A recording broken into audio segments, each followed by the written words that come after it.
তো ওরা ধরা খাওয়ার পরে এখন ওরা নিজেরাই বেরোয় আসছে। অনেক সময় দেখবেন খেলা, ফুটবল খেলায় দেখবেন যে যখন দেখতেছে হাঁটতেছে তখন গোলকিপার সুদ্ধা সবাই পড়ে, মানে গোল দিতেই হবে। তো এরা সব হিন্দুরা সব খগেন্দা তারা কিন্তু বের হয়ে আসছে। দেন আগে কিন্তু যাও তুই একটা আয়াত টায়াত বলতে পারতো মানে কোরআনের, এখন তারা কিছুই বলতে পারতেছে না। মানে এরা জেনুইন মানে খগেন্দা। আপনি চিন্তা করে দেখেন আপনি। না না, একটা জিনিস হচ্ছে জানেন, কমন সেন্স থাকা দরকার যে আমরা যে যাই বলবো এরা কি আর হালুয়া খায়? আগে জানি একটা দিন ছিল, এখন তো এগুলো যে কুবাই জাকুনি, এদেরকে জানার দরকার যে আমি আগে মান বুঝি। যখন বলছে যে ইসলাম মানে শান্তি, তখন বুঝছি যে এর মাল কোন জায়গার, কোন গোডাউনের মাল এটা। তখন আমি বুঝছি যে কমন প্রশ্ন করলে এনাফ, হার্ড প্রশ্ন আর করা লাগবে না। তবে হার্ড প্রশ্ন করলে ও তো ওর পায়খানা ওইখানে বাইরে যেত, বুঝছেন?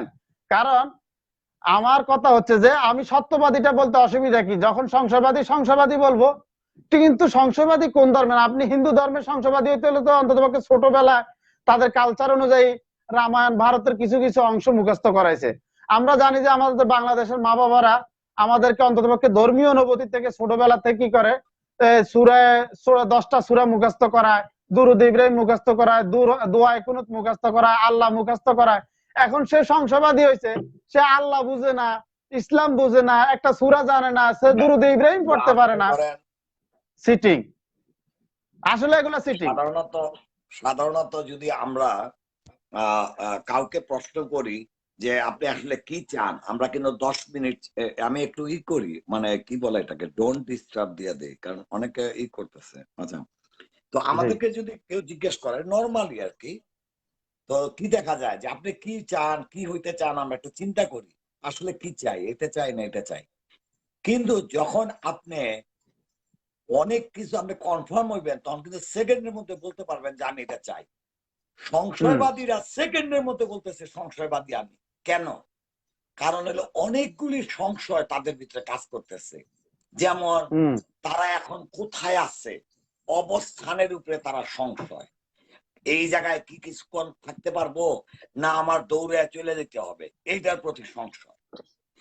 আমি যেই বাড়িতে আছি, যারা বাপ মা ডাকতেছি, এটা কি আমার বাবা না মা, সংশয়। আমার এই যে বোন দেখতাছি, এটা কি আমার আসল বোন, সংশয়। তো চারিদিকে সংশয় আর সংশয়, যার জন্য যখন জিজ্ঞেস করেন কে তুমি, আমি সংশয়বাদী। কিন্তু সংশয়বাদীটা কিসের? আপনি ফট করে মনে করেন কি ধর্মের ব্যাপারে সংশয় না, তার মাথার মধ্যে অনেক সংশয় কাজ করতেছে। ব্যাপারটা বুঝছেন? অনেক সংশয় কাজ করতেছে, মানে সে নিজের অবস্থান বুঝতেছে না। আমি কি, যেমন বললো মিথ্যা কথা বলা তো খারাপ না, হ্যাঁ, মানে সে বুঝতেছে না। মনে করে তার টাকা দিলেন বাজার করে নিয়ে আসো, সে চিন্তা করতেছে সংশয়, আমি কি বাজার করব না আবার ঘরে আসব, না আমি গাঞ্জার দোকানে ঢুকবো, না আমি ইয়াবা খাবো, না আমি কোন খগেনিরে খুঁজবো। তো সে নিজেও জানে, সে নিজে জানে না যে সে কি করবে টাকা দিয়া, না জানে না। আসলে এরশাদ ভাই একটা কথা বলি, আমার উদ্দেশ্য ছিল আমি নাস্তিকদের সাথে কিন্তু ডিবেট করতে আসতাম। হ্যাঁ, এখন ভাই আমি মনে হয় ময়দান ছাড়ি চলে যাইতে হবে, কারণ এখন নাস্তিক নেই, সব খালি সংশয়বাদী আর সব খালি খগেন। এখন তো আমার কাজ মনে হয় শেষ। এখানে গোপীনাথ আর কি, গোপীনাথ মানে আরেক খগেন বলছে সিএনজি ওলার কাছ থেকে কি ইসলাম শিখতে হবে। আচ্ছা আচ্ছা, ওনার দেখেন, ওনার প্রশ্নের উত্তরটাই দিচ্ছি। উনি কিন্তু ভ্যান গাড়ি চালায়। ওয়েট এ মিনিট, তার মানে কি গোপীনাথ সে হইল একজন খগেন, তাইলে সে বলছে সিএনজি ওলার কাছ থেকে কি ইসলাম শিখবো, তার মানে সে ইসলাম শিখতে চাচ্ছে। তাহলে সে তো আর সংশয়বাদী না, সে ইসলাম ধর্মে আসতে চাইতেছে। তো সে যদি ইসলাম ধর্মে আসতে চায়, তাইলে সে অলরেডি কিন্তু রায় দিয়ে ফেলাইছে যে সিএনজি ড্রাইভারের কাছে ইসলাম কি শিখবে। তো তাইলে এখানে সে কি করতেছে ইসলাম শিখার জন্য? সে তো এখন গুগলে টাইপ করবে, হ্যাঁ, islam.org। কেন সে টাইপ করতেছে না? আমি যে এদেরকে খগেন বলি, এদেরকে যে বলি যে বিলাই পিডায় কুত্তা পিডায় দেখছেন কেমনে, আমি এমনি বলি, আমার বলেন তো, ওদের নিজেদের কথাটাই আপনি খেয়াল করেন, নিজেদের কথাটাই খেয়াল করেন যে কতটুকু মূর্খ।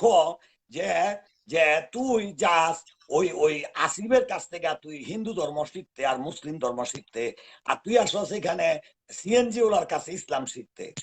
আবার তুই না, তুই ওই লিগে খগেন, তোর ধর্ম হইলো হিন্দু, আবার এদিক দিয়ে আল্লাহরে গালি দিতেছো, আবার বলতেছো ইসলাম শিখতে চাই। আপনি দেখেন সংশয়বাদী, সংশয় আর সংশয়। হুম। আচ্ছা, না এখন তো আমি আরেকটা রিটায়ার্ড হয়ে কথা যেতে হবে ভাই। ভাই, ভাই আমি আরেকটা কথা, একজন আমি আপনার কমেন্ট দিছিলাম, সে লেখছে এরশাদ ভাই আসেন লাইভে। আমার কথা হলো ভাই আমি কি লাইভ করি? আর আমি যতগুলি লাইভে গেছি, আমি যতগুলি বক্তব্য দিছি, লাস্টও আপনার সাথে আমি কথা বলছি, আমি যে ইনফরমেশন দিছি, আমার ইনফরমেশন যদি রং হয় তোমরা লেখো যে এরশাদ ভাই এই ইনফরমেশন রং লেখছে, এইটা ভুল ব্যাখ্যা দিচ্ছে। এই যে তারা যে প্রশ্নগুলি করে এই আয়াত এই আয়াত, এই সমস্ত আয়াতের উত্তর কিন্তু আমরা কিন্তু নুনু আসিফ সব খগেনরে দেওয়া হয়েছে। কই আজ পর্যন্ত দেখলাম না যে আমাদের জবাবের একটা একটা প্রতি জবাব ওরা ওরা লিখতে পারছে। আমার বলেন তো। তো ওরা এসে কি করে? ওরা এসে গালাগালি করে। তো ওরা মনে করে মুমিনরা গালাগালি জানে না। ভাই আমাদের কথা হলো কি, যে তুমি যেই ধরনের কৌশল ইউজ করবো আমরা ওই ধরনের কৌশল ইউজ করবো। হয়তো আমরা সব ভাইয়েরা পারে না, কেউ তীর নিয়ে আসে, কেউ পাথর নিয়ে আসে। তোমরা পাথর হইলে আমাকে পাথর গ্রুপ আছে, পাড়াই দিব। তো আমারে দায়িত্ব দিচ্ছে তগমতন খগেন রে খগেনীয় কায়দায় সাইজ করা, যার জন্য আমি খগেন মার্কাই তখন সাইজ করি। ওই যে কইলাম না, ওই পাগলের ওই যে টিনের চাল ঢিল আর কি, এগুলো তো পাগল ছাড়া আমি আর কিছুই ভাবি না। তো মেলা মারে বলেন, গতবার আমি আপনার লাইভে আসছি, আমি কোরআনের কতগুলি ম্যাথমেটিক্স কতগুলি জিনিস আমি দেখাইছি, সেটার একটা উত্তর কেন নাই? আজকে দেখেন এই যে আল্লাহ তাআলা যে বলছে যে তোমরা একটা আয়াতের সমকক্ষ অথবা বেটার আনো, এই কথাটার অর্থ কি? আপনি প্লিজ একটু খগেন আসলে জিজ্ঞেস করেন তো এটার অর্থটা কি? এটার অর্থটা কি? এটা এরা কইতে পারবে না এগুলা। না, তো ওদেরকে বলার জন্য বলতেছি ওরা যেন মূর্তি মাসুদরে ধরে, কারণ মূর্তি মাসুদ কিন্তু আয়াত কিন্তু সে বানায় গেছে। ওই যেমন আর কি তোর নাম কি আব্দুল, মিলাই দিলাম কানের দুল, হ্যাঁ মিলা হয়ে গেল, হয়ে গেল আয়াত হয়ে গেল গা। ওদের ধারণা আয়াত বুঝেই ভাবি। তো ওদেরকে বলার জন্য বলতেছি কোরআন শরীফ হইলো একটা জীবন বিধান, মানে কিভাবে তুমি চলবা তোমার জীবন ধারণের জন্য, জীবন পালনের জন্য। যেই যেই ধর্মটা বলা হয়েছে কিভাবে পালন করবা, এর চাইতে বেটার যদি তোমার কাছে সিস্টেম থাকে সেইটাই নিয়ে আসতে বলছে। এটা কোনো কাব্য না, এটা কোনো ছন্দ না, এটা কোনো ছন্দ না। এর চেয়ে বেটার বিধান যদি আনতে পারো। আজকে তালাক নিয়ে আজকে ইন্ডিয়ার ইয়েতে পার্লামেন্টে আজকে হিন্দুরা মুসলমান তালাকের সিস্টেমটাকে অ্যাপ্রিসিয়েট করতেছে। কেন? কেন হিন্দুদের আসলে করতেছে না কেন বলেন? না, কারণ হচ্ছে যে জানেন পৃথিবীতে এমনি এই কোরআনে বলা হয় না যে মানব জাতির এটা সমাধান। মানব জাতি যত কিছু করবে এটার কাছে আসতে হবে শান্তি যদি পেতে চায়, বিশ্ববাসী যদি শান্তি পেতে চায়, তাহলে এই কোরআনের কাছে আসতে হবে। আজ হোক কাল হোক, টুডে অর টুমরো আসতেই হবে। কারণ নাস্তিকীয় চিন্তাধারা যে সমাজ আমরা দেখতে পাচ্ছি, যে এইভাবে ওদের মন মানসিকতা কেন্দ্রিক যদি সমাজ প্রতিষ্ঠা হয়, পৃথিবীতে 10 বছরে মানব শূন্য হয়ে যাবে। নাস্তিক শব্দটা বললেন না, আমি আগেই বলছি নাস্তিক যদি কেউ আমারে প্রুভ করতে পারে যে সে নাস্তিক, প্রুভ করুক, বলেন কেউ আসুক প্রুভ করুক যে how he gonna prove himself যে হি ইজ নাস্তিক। নাস্তিক প্রুভ করা তো ইজি না। নাস্তিক প্রুভ করতে গেলে আমি কোথায় আছি কোথায় যাব, you have to show the proof when you declare yourself that I am atheist.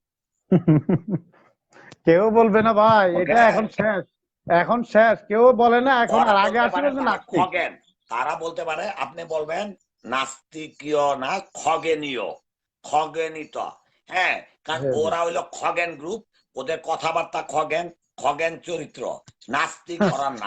দেখেন নাস্তিক বলে না। এখন একটু আগে দেখেন এই রফিকুল নামে একটা লোকে কমেন্ট করছে যে আমি মমিন, আমাকে অ্যাড করেন টরেন্টো কিতা কিতা লেখছে। হ্যাঁ, তো এখন লিখতেছে আমি নাস্তিক, মানে এখন লিখতেছে আমাকে যুক্ত করেন, আমি অ্যাগনস্টিক অ্যাথিস্ট। এই দেখেন, একটু আগে সে লেখছে মমিন, তারা কত নীতিহীন। একটু আগে লেখছে মমিন, এখন বলতেছে নাস্তিক।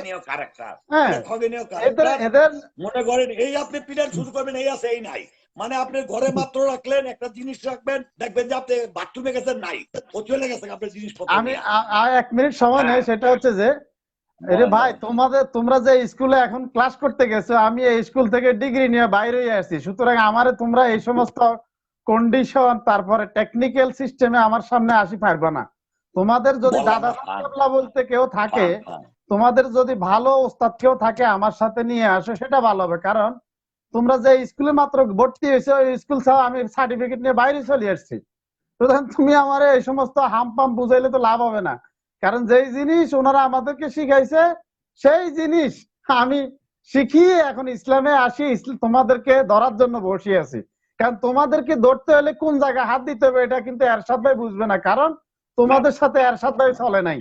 এটার ভিতরে তানভীর ভাই বুঝবে না, আমি বুঝবো যে তোমাদের কোন জায়গায় টিপ দিলে এই পুরা দুনিয়ার খবর বাইরে যাবো, এটা আমি বুঝি ভালো করি। সুতরাং এই তো রাফিকুল ইসলাম, তুমি এখন রাফিকুল আলম, তুমি এখন অ্যাথিস্ট হইছো, এতক্ষণ তো মমিন ছিলা। তাহলে তুমি চিন্তা করো তোমার লাইফটা কতটুকু কন্ট্রাডিকশন।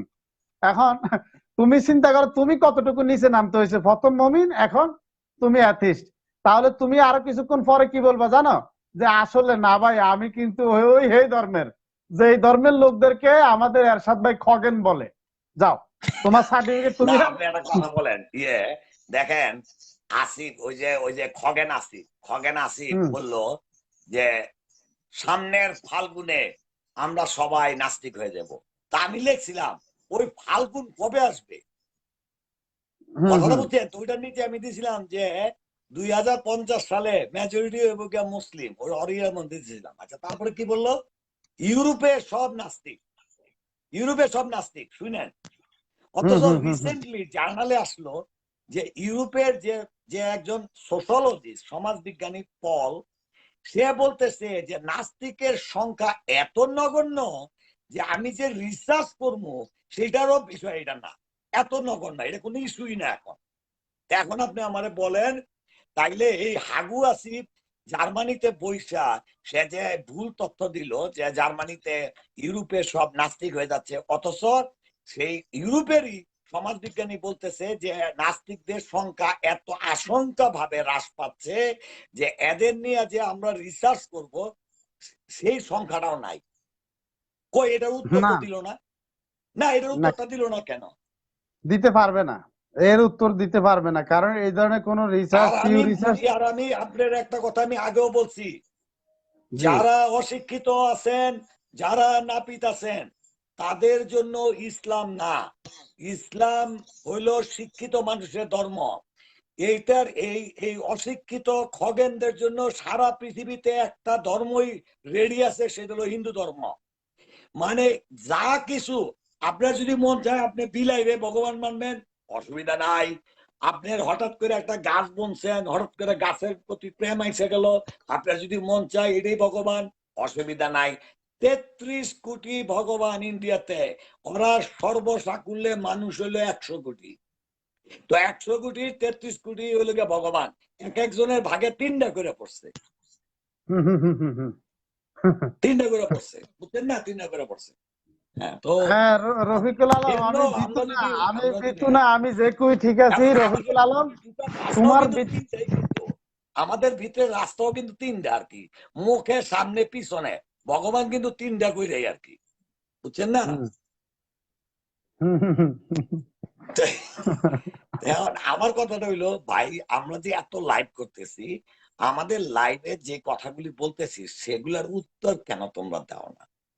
তোমরা যে প্রশ্নগুলি করো সেই প্রশ্নগুলির দলিল সহ তোমাদের ওয়েবসাইটে দিয়ে আসি, তোমরা সেইটা কেন একটা কমেন্ট করো না যে এটা ভুল দিলাম আমরা, এটা ইনফরমেশন ভুল দিছি?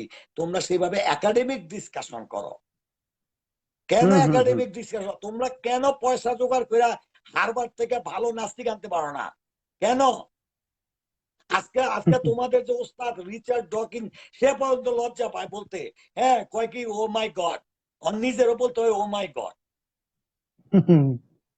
না, আশা না, করি আপনি আমার বলেন না। না, এখন ওনাদের ওস্তাদ যখন ওইখানে শেষ, এখন এই জন্য তো ওনারা নাস্তিক বলে না, কারণ যিনি পীর সাহেব কেবলা ছিল উনি তো শেষ। উনি কথায় কথায় বলে ও মাই god.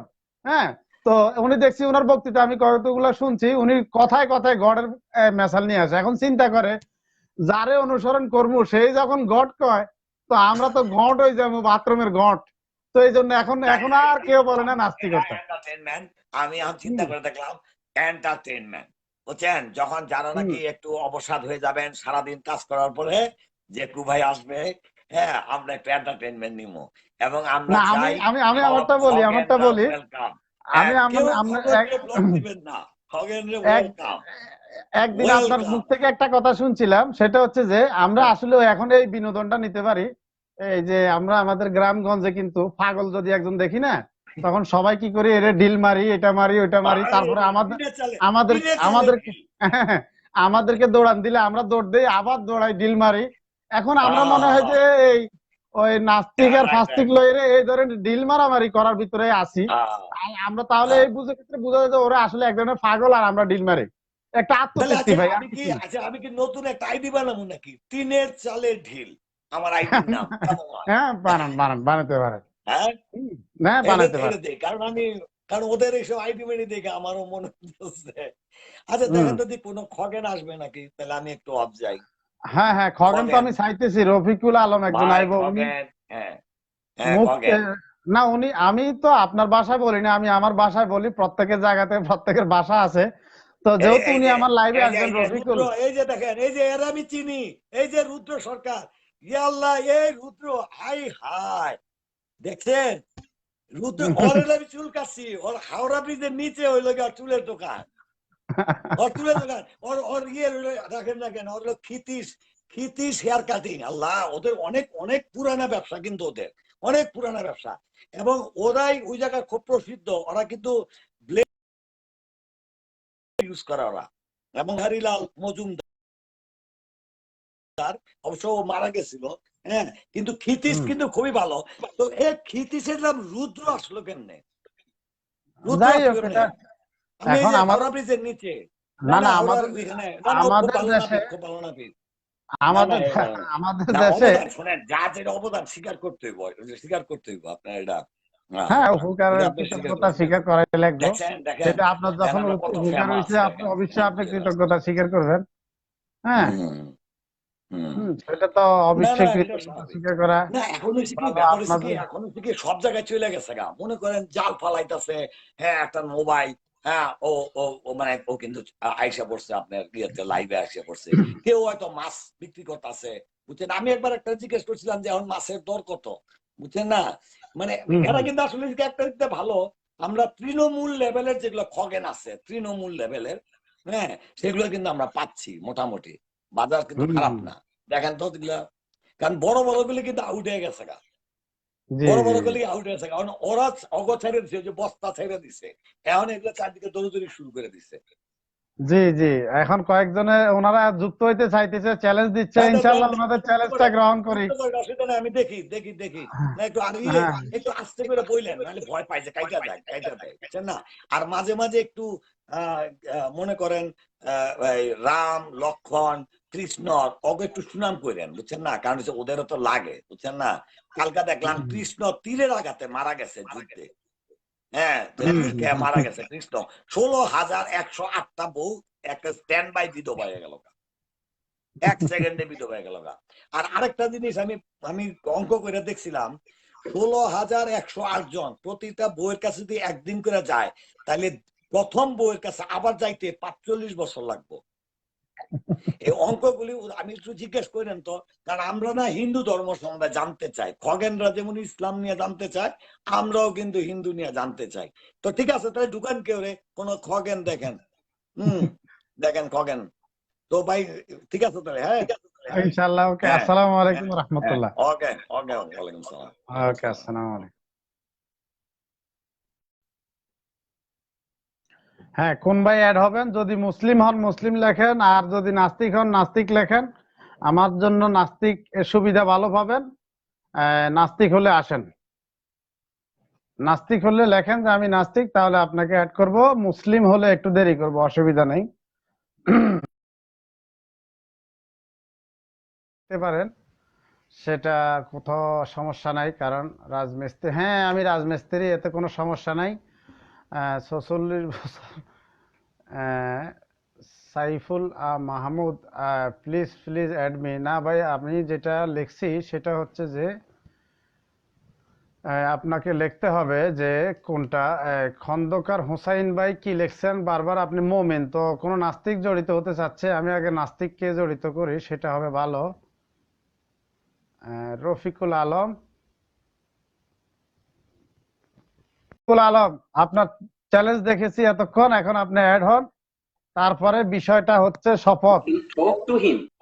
I was waiting long to talk to you, brother. Trust me or not. I was waiting long to talk to you.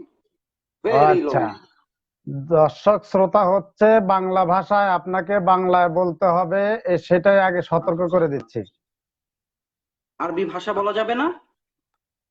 আমার দর্শক শ্রোতা বাংলা ভাষাভাষী, সেটা আগে আপনাকে মাথায় রাখতে হবে। অনেকদিন আপনার জন্য অপেক্ষা করতেছিলাম। আপনার অনেক মিথ্যাচার এবং যেসব কথাগুলো দলিল এবং ওকে ভিত্তিহীন। ওকে, ইসলাম মিথ্যা, ইসলাম মিথ্যা, ওকে, ইসলাম মিথ্যা, ওকে। You don't know anything about আমি বলি Islam. ইসলাম মিথ্যা, ইসলাম মিথ্যা, সেজন্য আপনি ইসলাম ছেড়ে চলে গেছেন। আপনি বাংলা ভাষায় কথা বলেন, দর্শক শ্রোতা বাংলা ভাষাভাষী। আমি আপনাকে বাংলা ভাষায় কথা বলার জন্য অনুরোধ করছি, সুতরাং আপনাকে বাংলা বলতে হবে, আপনাকে বাংলা বলতে হবে। You don't understand Arabic I and you don't try know, to I teach don't know Quran. English, I don't know English, I don't know Arabic, I know Bangla. Your language Bangla. আপনি কোনো ভাষা জানেন না, আপনি কোরআন জানেন না, আপনি হাদিস জানেন না, আপনি শুধু শুধু মিথ্যাচার করতেছেন এই জায়গায় এসে। ওকে ওকে, নো প্রবলেম, আপনি বাংলা ভাষায় বলেন, আপনার সব মিথ্যাচার, আমার মিথ্যাচার সব ধরা পড়বে। আপনি এখানে দর্শক শ্রোতা বাংলা ভাষাভাষী, আপনার বাংলা বলতে হবে। আপনার ধর্ষক মোহাম্মদ আরবিতে কথা বলতে চলেন, আপনাকে কোরআন হাদিস ওকে, আরবিতে আপনি শিখাবো। আমার লাইভে আসছেন নাকি? আপনি শুনেন শুনেন, আপনি কি আমি হট, আপনার থেকে আপনি কি হটগিরি দেখাইতে আসছেন নাকি কথা আলোচনা করতে না, আসছেন? আপনার সাথে আমি হটগিরি দেখানোর কিছু নাই। হটগিরি দেখাইলে রিং এ চলে তাহলে আসবেন, আলোচনা মারামারি করলে করবো। আপনি ভদ্রতা বজায় আলোচনা করেন, তর্ক ভদ্রতা বজায় আলোচনা করেন। আপনার সাথে পাঙ্কি যদি চাই আপনি মারা যাবেন। আপনি আপনি ভদ্রতা বজায় আলোচনা করেন এবং বাংলা ভাষায় কথা বলেন। সিস্টেম, আমার লাইভে আছেন, আপনি আমার সিস্টেম ফলো করতে হবে। এটা প্রত্যেকটা লাইভের সুন্দরতা, এবং আপনি যদি সুন্দরতা না জানেন তাহলে সেক্ষেত্রে আপনি নিজে অসভ্যতার পরিচয় দিবেন। আমার লাইভে যুক্ত হয়েছেন, আপনাকে আমার সিস্টেম ফলো করতে হবে, তো আমার সিস্টেম ফলো করতে হবে। হ্যাঁ, আমার আপনার সিস্টেম হচ্ছে, আপনার সিস্টেমটা কি? পরিচয় দেন, আপনার পরিচয় দেন, আপনি কই, আপনার মতো আপনার পরিচয় দেন। আমার ইচ্ছা হইতেছে না, বিকজ আপনি তো আরবি জানেন না, আপনি তো জানেন না। ওকে, আমার দর্শক শ্রোতা যদি আরবি হইতো এখন আরবিতে কথা বলতাম। আমার দর্শক শ্রোতা বাংলা ভাষাভাষী, আপনাকে বাংলায় প্রমাণ করতে হবে কথা বলে। Another follower. No, he's saying আপনি like, বাংলা ভাষায় কথা বলবেন। he told himself he is Muslim. আমি বেঙ্গলি Before, I জানি, think he আরবি was জানি, scared. পশতু জানি, মালোয়ারি জানি, আমি অনেক ভাষায় কথা বলবো, কিন্তু আমার দর্শক শ্রোতা সে বাংলা, আরবি জানে। আপনাকে বাংলায় কথা বলতে হবে, আমাকে বাংলায় কথা বলতে হবে। ওইটা মনে করবেন না যে এটা হাসান ভাই, এটা মিশন ভাই, এটা জেকু ভাই। আপনাকে অবশ্যই বাংলা বলতে হবে, আর না হয় Let's speak Arabic with him. أنت لا تتحدث العربية আপনি وقل أنك تتحدث العربية. আপনাকে বাংলা কথা বলতে হবে। আপনার ঝগড়াতে মনোভাবটা আমার সাথে পারবেন না, এজন্য যে আমি আপনার চাইতে 3 গুণ ভালো জানি কথাবার্তা বলতে। শিষ্টাচার বজায় কথা বলার, না হয় দর্শক শ্রোতা আপনাকে হীনমন্যতার, আপনি নিজে নিজের হীনমন্যতার পরিচয় দিচ্ছেন। 1 and 2 3% নিয়ে আসলে লাভ হবে না, 1 and 2 3 5% নিয়ে লাভ হবে না, আপনাকে বাংলায় বলতে হবে। সবাই দেখতেছে মূর্খতা আমি কতদিন। আপনি ঠিক নাস্তিক আছে, নাস্তিক দূরে থাক, নাস্তিকতা কি? আপনি বাংলা কি কথা বলবেন? আপনি কি বাংলায় আলোচনা করবেন? মিথ্যা কথা করবেন। আপনি কি বাংলায় আলোচনা করবেন? সুন্দর মতো আলোচনা করবেন। এরশাদ রায়হান, আমি তার জন্য ওয়েট করতেছি। Let him come. Hey, this is the message for Ershad Rahan. Fucking shit. Come on, brother. I'm waiting for you. আরে ভাই শুনুন, এখানে শুনুন, হ্যালো, আপনি যদি আপনার সুন্দরতা বজায় কথা বলতে না পারেন বাংলা ভাষাভাষীদের সাথে, তাহলে সেক্ষেত্রে আপনার কথার কোনো মূল্যায়ন নাই, কারণ আপনি একজন থার্ড ক্লাস, এটাই বোঝা যাচ্ছে। কারণ হচ্ছে বাংলা ভাষাভাষী লাইভে আসি, আপনি ইংরেজি আরবি ভাষা ব্যবহার করা আপনার নিম্নতম পরিচয় দেওয়া। আপনি নিম্নমানের মানুষ হিসাবে নিজেকে পরিচয় দিলেন, কারণ আপনারা নিম্নমানের নাস্তিকতা মানে হচ্ছে মানবতাহীন, নাস্তিকতা মানে হচ্ছে মানবতাহীন, নাস্তিক মানে হচ্ছে একটা সিটিংবাজি। আপনি সিলেটের বাঙালি সেটা আমরা জানি, আপনি সিলেটের বাঙালি সেটাও জানি। আপনাকে বলতেছি আপনি বাংলা ভাষায় কথা বলেন, সুন্দর করে ডিসিপ্লিন বজায় কথা বলেন, আলোচনা হবে 100%। কিন্তু অন্য কোনো ভাষা নিয়ে এখানে ডিসিপ্লিন বিনষ্ট করার কোনো স্কোপ নাই। আপনাকে বাংলায় বলতে হবে এবং সিস্টেম অনুযায়ী লাইভ করতে হবে। কারণ আপনি যে কথাগুলো বলছেন এগুলো দর্শক শ্রোতা শুনতেছে, আপনার থার্ড ক্লাস পরিচয়টা আপনি দিচ্ছেন এখন। আর এটাই হচ্ছে নাস্তিকতা, থার্ড ক্লাস সিস্টেম। নাস্তিক মানে হচ্ছে নিকৃষ্ট মানের মানুষ, বাংলাদেশে না গোটা বিশ্বে নাস্তিক মানে হচ্ছে নিকৃষ্ট। এখন দেখেন না কি হইতেছে আপনাদের অবস্থা। আমার অবস্থা 100% ভালো, আমার অবস্থা 100% ভালো, কিন্তু আপনার অবস্থা, আমার দাম আপনার কাছে নয়। আমার দাম Islam is the complete code of life, not only religion. হ্যাঁ, আপনাকে বলতেছি বাংলা ভাষায় কথা বলেন, আলোচনা করেন, আলোচনা করেন বাংলা ভাষায়। Pedophile. বাংলা ভাষায় কথা বলবেন নাকি? আমার সিস্টেম যদি ফলো না করে না, 1 মিনিট 30 সেকেন্ডের ভিতরে আপনাকে সময় দিব, আপনাকে 30 সেকেন্ড সময় দিচ্ছি। এর ভিতরে যদি আপনি সুন্দর আলোচনার মন মানসিকতা প্রকাশ না করেন তাহলে আপনার লাইন থেকে আমি কেটে দিতে বাধ্য হবে। আপনার কাছে রাখেন, আপনি একটা মূর্খ, আপনার সাথে কথা বলার আমার কোনো ইচ্ছা নাই। আপনার মতো মূর্খ লোকের সাথে না পারেন অ্যারাবিক, না পারেন ইংরেজি, না পারেন বেঙ্গলি, আপনি শুধু শুধু মিথ্যাচার করতেছেন। আপনি আসিফ মহিউদ্দিন নামে মিথ্যাচার করেন, আপনি অমুকের নামে মিথ্যাচার করেন, বলেন ইসলামিক লাইভ। একটা ইসলামের কিছু জানেন আপনারা? আপনারা শুধুমাত্র অমুকের বদনাম, তমুকের বদনাম, তার পিছে লাগা রয়েছেন, তার না জানেন কিছু। আপনি বলতেছেন নিজে নাস্তিক আছেন। আরে ভাই, আপনি নাস্তিক তো দূরে থাক, আপনি কখনো নাস্তিক তো দূরে থাক ভাই, আপনি নিজে ধর্মটাই জানেন না, আপনি ইসলাম সম্পর্কে ভালো মতন জানেন না। মুসলিম আপনি মুসলিম পরে হবেন, আপনি জীবনে কাবা ঘর কেমন দেখতে সেইটাও তো আপনি জানেন না। কাবা ঘর যে কেমন দেখতে সেটাও তো আপনি জানেন না। আপনি টোটালি একজন মূর্খ মুসলিম, যে কিনা সুরে সুরে শোনেন, ওই যে সূরা ইয়াসিন ও কুরআনিল হাকিম ইন্নাকা মিনাল মুরসালিন, এটা সুরে সুরেই আপনি শুধু বুঝেন। আপনার এটার কথার মানে কি তা আপনার মতো মূর্খর না। আপনারা একটা জিনিসই জানেন, চাপাবাজি, গলাবাজি, মানুষের নামে মিথ্যাচার, আর যদি সামনে পান কোপাকুপি। যখন কিনা আমরা দাঁড়াই স্ট্রং হয়ে, তখন আপনারা প্যান খুলে দৌড় দেন। এই জানেন আপনারা প্যান খুলে দৌড় দেন। যদি ওপেন পারবেন না, যদি যুক্তি বিদ্যায় আসেন তবুও পারবেন না, যদি তর্কে আপনি কি সুন্দর আলোচনা করতে পারবেন? আপনার নিকৃষ্ট অথবা মন মানসিকতা প্রকাশ পাচ্ছে অলরেডি। আপনার মিথ্যাচার আমি আপনার জন্য ওয়েট করতেছিলাম, আপনার মতন চাপাবাজের সাথে কথা বলার জন্য আমি ওয়েট করতেছিলাম। আর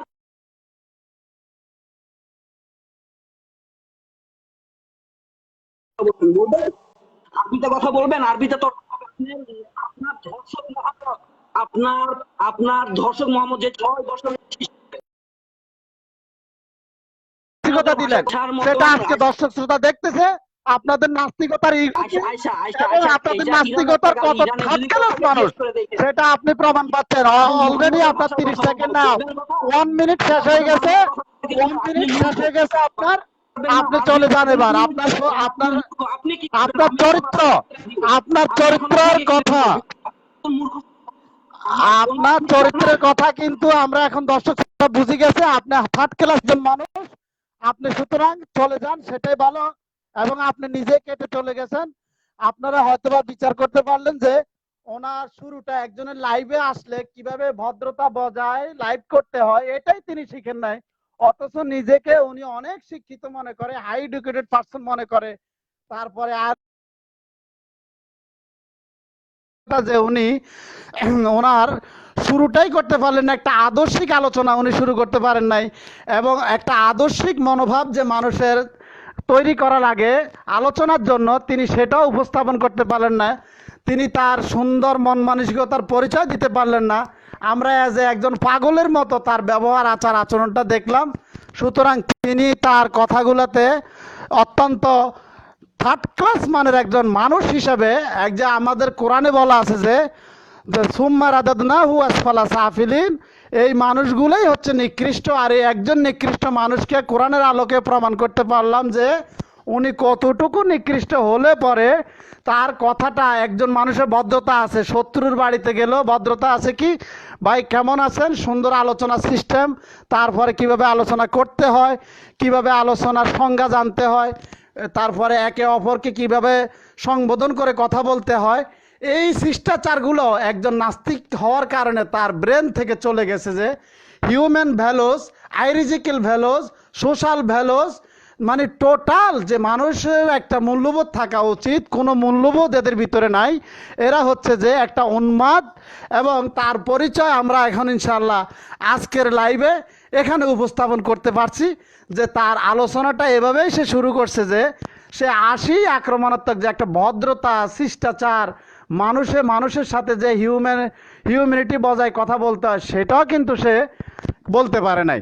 সুতরাং আপনারা এক্ষেত্রে অত্যন্ত ভালো কিছু শিখতে পারলেন যে এদের মন মানসিকতাগত নিকৃষ্ট মানের। সুতরাং আমরা এখন,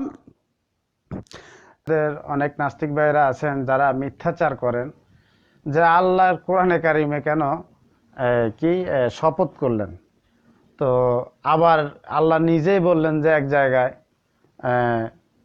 সেটা হচ্ছে সূরা মুলকের 10 নম্বর আয়াতের ভিতরে, তারা যেভাবে কাটশিট করে সেটা হচ্ছে যে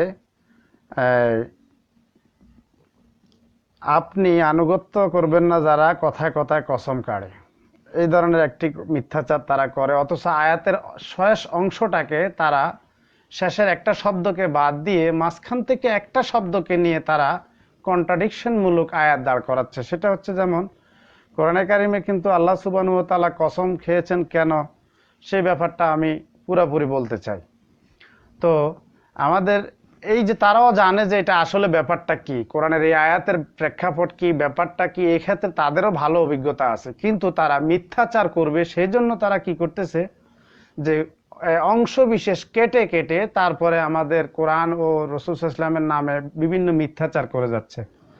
যেমন এই যেই কোরআনে কারিমে 72 বার এবং এরও অধিক কিন্তু আল্লাহ সুবহানাহু ওয়া তাআলা কসম খাচ্ছেন, ওয়াল আদিয়াত, ওয়ান নাজিয়াত, ওয়াদ দুহা, ওয়াশ শামসি, এইভাবে করে আল্লাহ সুবহানাহু ওয়া তাআলা অসংখ্য জায়গায় কিন্তু কসম খেয়েছেন। এখন এই কসমটাকে তারা ভিন্নভাবে ডাইভার্ট করে, ওয়ালাইকুম আসসালাম কায়সার ভাই, ভিন্নভাবে তারা ডাইভার্ট করে এভাবে যে আমরা না হয় মানুষ, আমাদের অক্ষমতা আছে, কিন্তু আমরা একজনকে হয়তোবা বিশ্বস্ততার আস্থা জোগাড় করার জন্যই কিন্তু আমরা বিশ্বস্ত হওয়ার জন্য, আস্থাভাজন হওয়ার জন্য আমরা কসম খাড়ি। আল্লাহ কেন কসম খাবে? আল্লাহ তো স্রষ্টা, তিনি কেন কসম খাবেন? তো মূলত কথা হচ্ছে আমাদের এই লোকগুলা একটু হিপোক্রেসি টাইপের মানুষ, যার কারণে তারা জেনে শুনে আয়াতের মধ্যম অংশ কোট করে তারা কি করে, মিথ্যাচারগুলা করতেছে। আমি চেষ্টা করব একেবারে সিরিয়ালি এই আলোচনাগুলা করার জন্য। সর্বপ্রথম আমার অনেক ভাইয়েরা আসছেন, আমি সবার প্রতি আন্তরিকভাবে দুঃখিত যে অনেক ভাইয়েরা হয়তো আমার উপরে রেগে আছেন বা কষ্ট পেয়েছেন কালকে। আমার আসলে আমি তো সবার ছোট মানুষ, সবার পরে আসছি, আমার ভুলভ্রান্তি হতেই পারে। তো সেই দিক থেকে খেয়াল রাখবেন যে ক্ষমা সুন্দর দৃষ্টিতে আমরা যাতে করি করি। ওয়ালাইকুম আসসালাম ভাইয়া, আমি আলহামদুলিল্লাহ। তো খগেন ভাই আপনি জানলে যুক্ত হন। হ্যাঁ, যে কোনো আমি আলোচনার শেষে নাস্তিক ভাইদেরকে যুক্ত করতে চেষ্টা করব, কারণ আজকে তাদের মিথ্যাচারের জবাব দেওয়া হবে। তারা যে কসমের ব্যাপারে মিথ্যাচার করে সেই মিথ্যাচারের জবাব দেওয়া হবে। তো আমি আলোচনাটা শুরু করি এভাবে যে কোরআনে কারিমে যে সূরাটি আমি তেলাওয়াত করলাম সেটা হচ্ছে সূরা আল আসর। আলহামদুলিল্লাহ সুম্মা আলহামদুলিল্লাহ। এই সূরাটার ভিতরে পৃথিবীর মানুষকে এমনভাবে দৃষ্টিভঙ্গি আকর্ষণ করা হলো যে তোমরা কিসের উপরে আছো। ওয়াল আসর, ওয়াল শব্দের হচ্ছে কসম, আসর শব্দের অর্থ হচ্ছে সময়। তাহলে আল্লাহ তাআলা বলেন ওয়াল আসর, সময়ের কসম। এখন সময়ের কসম কেন খাবেন? নাস্তিকদের একটা প্রশ্ন যে আল্লাহ কসম কেন খাবেন, সময় কি আল্লাহর চাইতে বড়? এটা তাদের প্রশ্ন। এটা স্বাভাবিক, একদম কমন চেঞ্জ মানুষেরও প্রশ্ন হতে পারে যে আল্লাহ কেন কসম খাবেন? আল্লাহ তো সৃষ্টি না, তিনি তো স্রষ্টা। আমরা আমাদের অক্ষমতার কারণে কসম খাইতে পারি, আল্লাহ কেন খাবেন? প্রিয় ভাইরা, আসলে এখানে হচ্ছে যে যৌক্তিক বিষয়গুলো আমরা তাকাই না। যেমন আমাদের এই কিছু ভাইয়েরা আছেন, প্রশ্ন করতে ভালোবাসেন, কিন্তু আমি এখানে স্বাগতম জানাই, প্রশ্ন করুন, এতে কোনো সমস্যা নাই। কিন্তু প্রশ্নটা যেন ওই অ্যাঙ্গেল থেকে হয়ে যায় যে প্রশ্নবিদ্ধ করা, বিভ্রান্ত করা, মানুষকে নেগেটিভ ধারণা ভিতরে নিয়ে আসা, এই ধরনের প্রশ্ন কিন্তু তারা করবেই। তো আমার কথা হচ্ছে যে কি, আপনাদের প্রশ্নটা কি জানার উদ্দেশ্যে নাকি বিভ্রান্ত করার উদ্দেশ্যে, সেটাকে ক্লিয়ার করতে হবে। তো আল্লাহ সুবহানাহু ওয়া তাআলা কসম খেলেন কেন, এটা নিয়ে দোষের কিছু না। এটাকে যদি আমরা গবেষণা করি, অ্যানালাইসিস করি, আমরা দেখি যে এর থেকে আরো ভালো জিনিস, যেটা আমি জানি না তার চেয়ে ভালো জিনিস আমাকে জানাচ্ছে। যেমন ওয়াল আসর, আল্লাহ সুবহানাহু ওয়া তাআলা ওয়াল আসর এই কথা এই জন্য বললেন যে মানুষের দৃষ্টি, আল্লাহ সুবহানাহু ওয়া তাআলা কখনো সৃষ্টির বড়ত্ব এবং শ্রেষ্ঠত্ব প্রমাণের জন্য বা শ্রেষ্ঠত্ব বড়ত্ব প্রচারের জন্য কিন্তু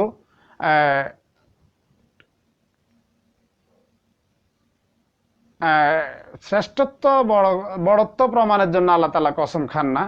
আল্লাহ তাআলা যেই জিনিসের কসম খান সেই জিনিসের গুরুত্ব মানব জীবনে কতটুকু, এই দৃষ্টিভঙ্গিটা আমরা যেমন বলি এদিকে তাকাও। এখন এইদিকে তাকানোর মানে আমার কথাটাকে যেন আকস্মিকভাবে এবং মনোযোগ সহকারে গ্রহণ করতে পারে, সেই জন্য এই ধরনের সিগন্যাল দেওয়া হলো। ওয়াল আসর, সময়ের কসম আমি খাচ্ছি। আল্লাহ তাআলা খাচ্ছেন এজন্য যে সময় মানুষের, ওয়াল কসম, কসম কিন্তু তারা যে এভাবে মিথ্যা ডাইভার্ট করতেছে, তাদের মিথ্যাচারটা আমি শেষের দিকে জবাব দেব যে আসলে কসম শব্দ আল্লাহ তাআলা মানুষকে নিষেধ করেছেন, যে আমি আল্লাহ ব্যতীত সৃষ্টিকে নিষেধ করেছেন যে সৃষ্টি কখনো অন্য সৃষ্টির উপরে কসম খাইতে পারবেন না। আমাদের অনেক মুসলমান আছেন বা সমাজের মানুষ আছেন, ছেলের হাতে কোরআন শরীফে হাত দিয়া, তারপরে ছেলের মাথায় হাত দিয়া বাচ্চা কাচ্চার টাকাকে ধরে বলে এই টাকাটা আমার হাতে, এই জিনিসটা আমার হাতে, ঘরের নিচে বসে আছি মসজিদের মতো। এই ধরনের কসম ইসলামে কখনো জায়েজ নেই এবং ইসলাম এটাকে নাকচ করে দিয়েছে। আবু দাউদ শরীফে এই ব্যাপারে হাদিস আছে 3টি, যে মানুষ সৃষ্টি স্রষ্টা কেন্দ্রিক কসম করবে, আর স্রষ্টা সৃষ্টি কেন্দ্রিক কসম করে না। এই কসম করবে এজন্য যে এই সৃষ্টিটার গুরুত্ব বোঝানোর জন্য। যেমন সময় একটা গুরুত্বপূর্ণ জিনিস মানুষের লাইফের জন্য। আমরা যেটা লক্ষ্য করলে দেখি যে আমার জীবন যেদিন থেকে শুরু হয়েছে সেদিন থেকে আজ পর্যন্ত, আজ থেকে নিয়ে মৃত্যু পর্যন্ত কিন্তু একটা সময়ের ভিতরে আমরা আবদ্ধ আছি। তো সময়ের গুরুত্বটা বোঝানোর জন্যই আল্লাহ সুবহানাহু ওয়া তাআলা এখানে কসম খাইলেন সময়ের। আল্লাহ তাআলার এখানে কসম খাওয়ার পিছনে এই ধরনের লুকোচুরি নাই যে আমরা যেমন মনে করি, আমরা কসম খাওয়ার উদ্দেশ্য হচ্ছে কিন্তু অন্যকে ঠকানো বা বিশ্বাসভাজন হওয়া, আস্থাভাজন হওয়া। কিন্তু আল্লাহ সুবহানাহু ওয়া তাআলার কসমের মধ্যে কোনো আস্থাভাজন নাই, বিশ্বস্ততার কিছু নাই। তিনি যেই জিনিসকে কসম করেন সেই জিনিসটার গুরুত্ব বাড়ানোর জন্যই আল্লাহ সুবহানাহু ওয়া তাআলা কসমটা করলেন। ওয়াল আসর, সময়ের কসম, যুগের কসম। এখন যুগের কসম কেন খাবেন, এই ব্যাখ্যাটা দিতে গেলে আমাকে একটা গল্প বলতে হবে। সেই গল্পটা হচ্ছে এমন, একজন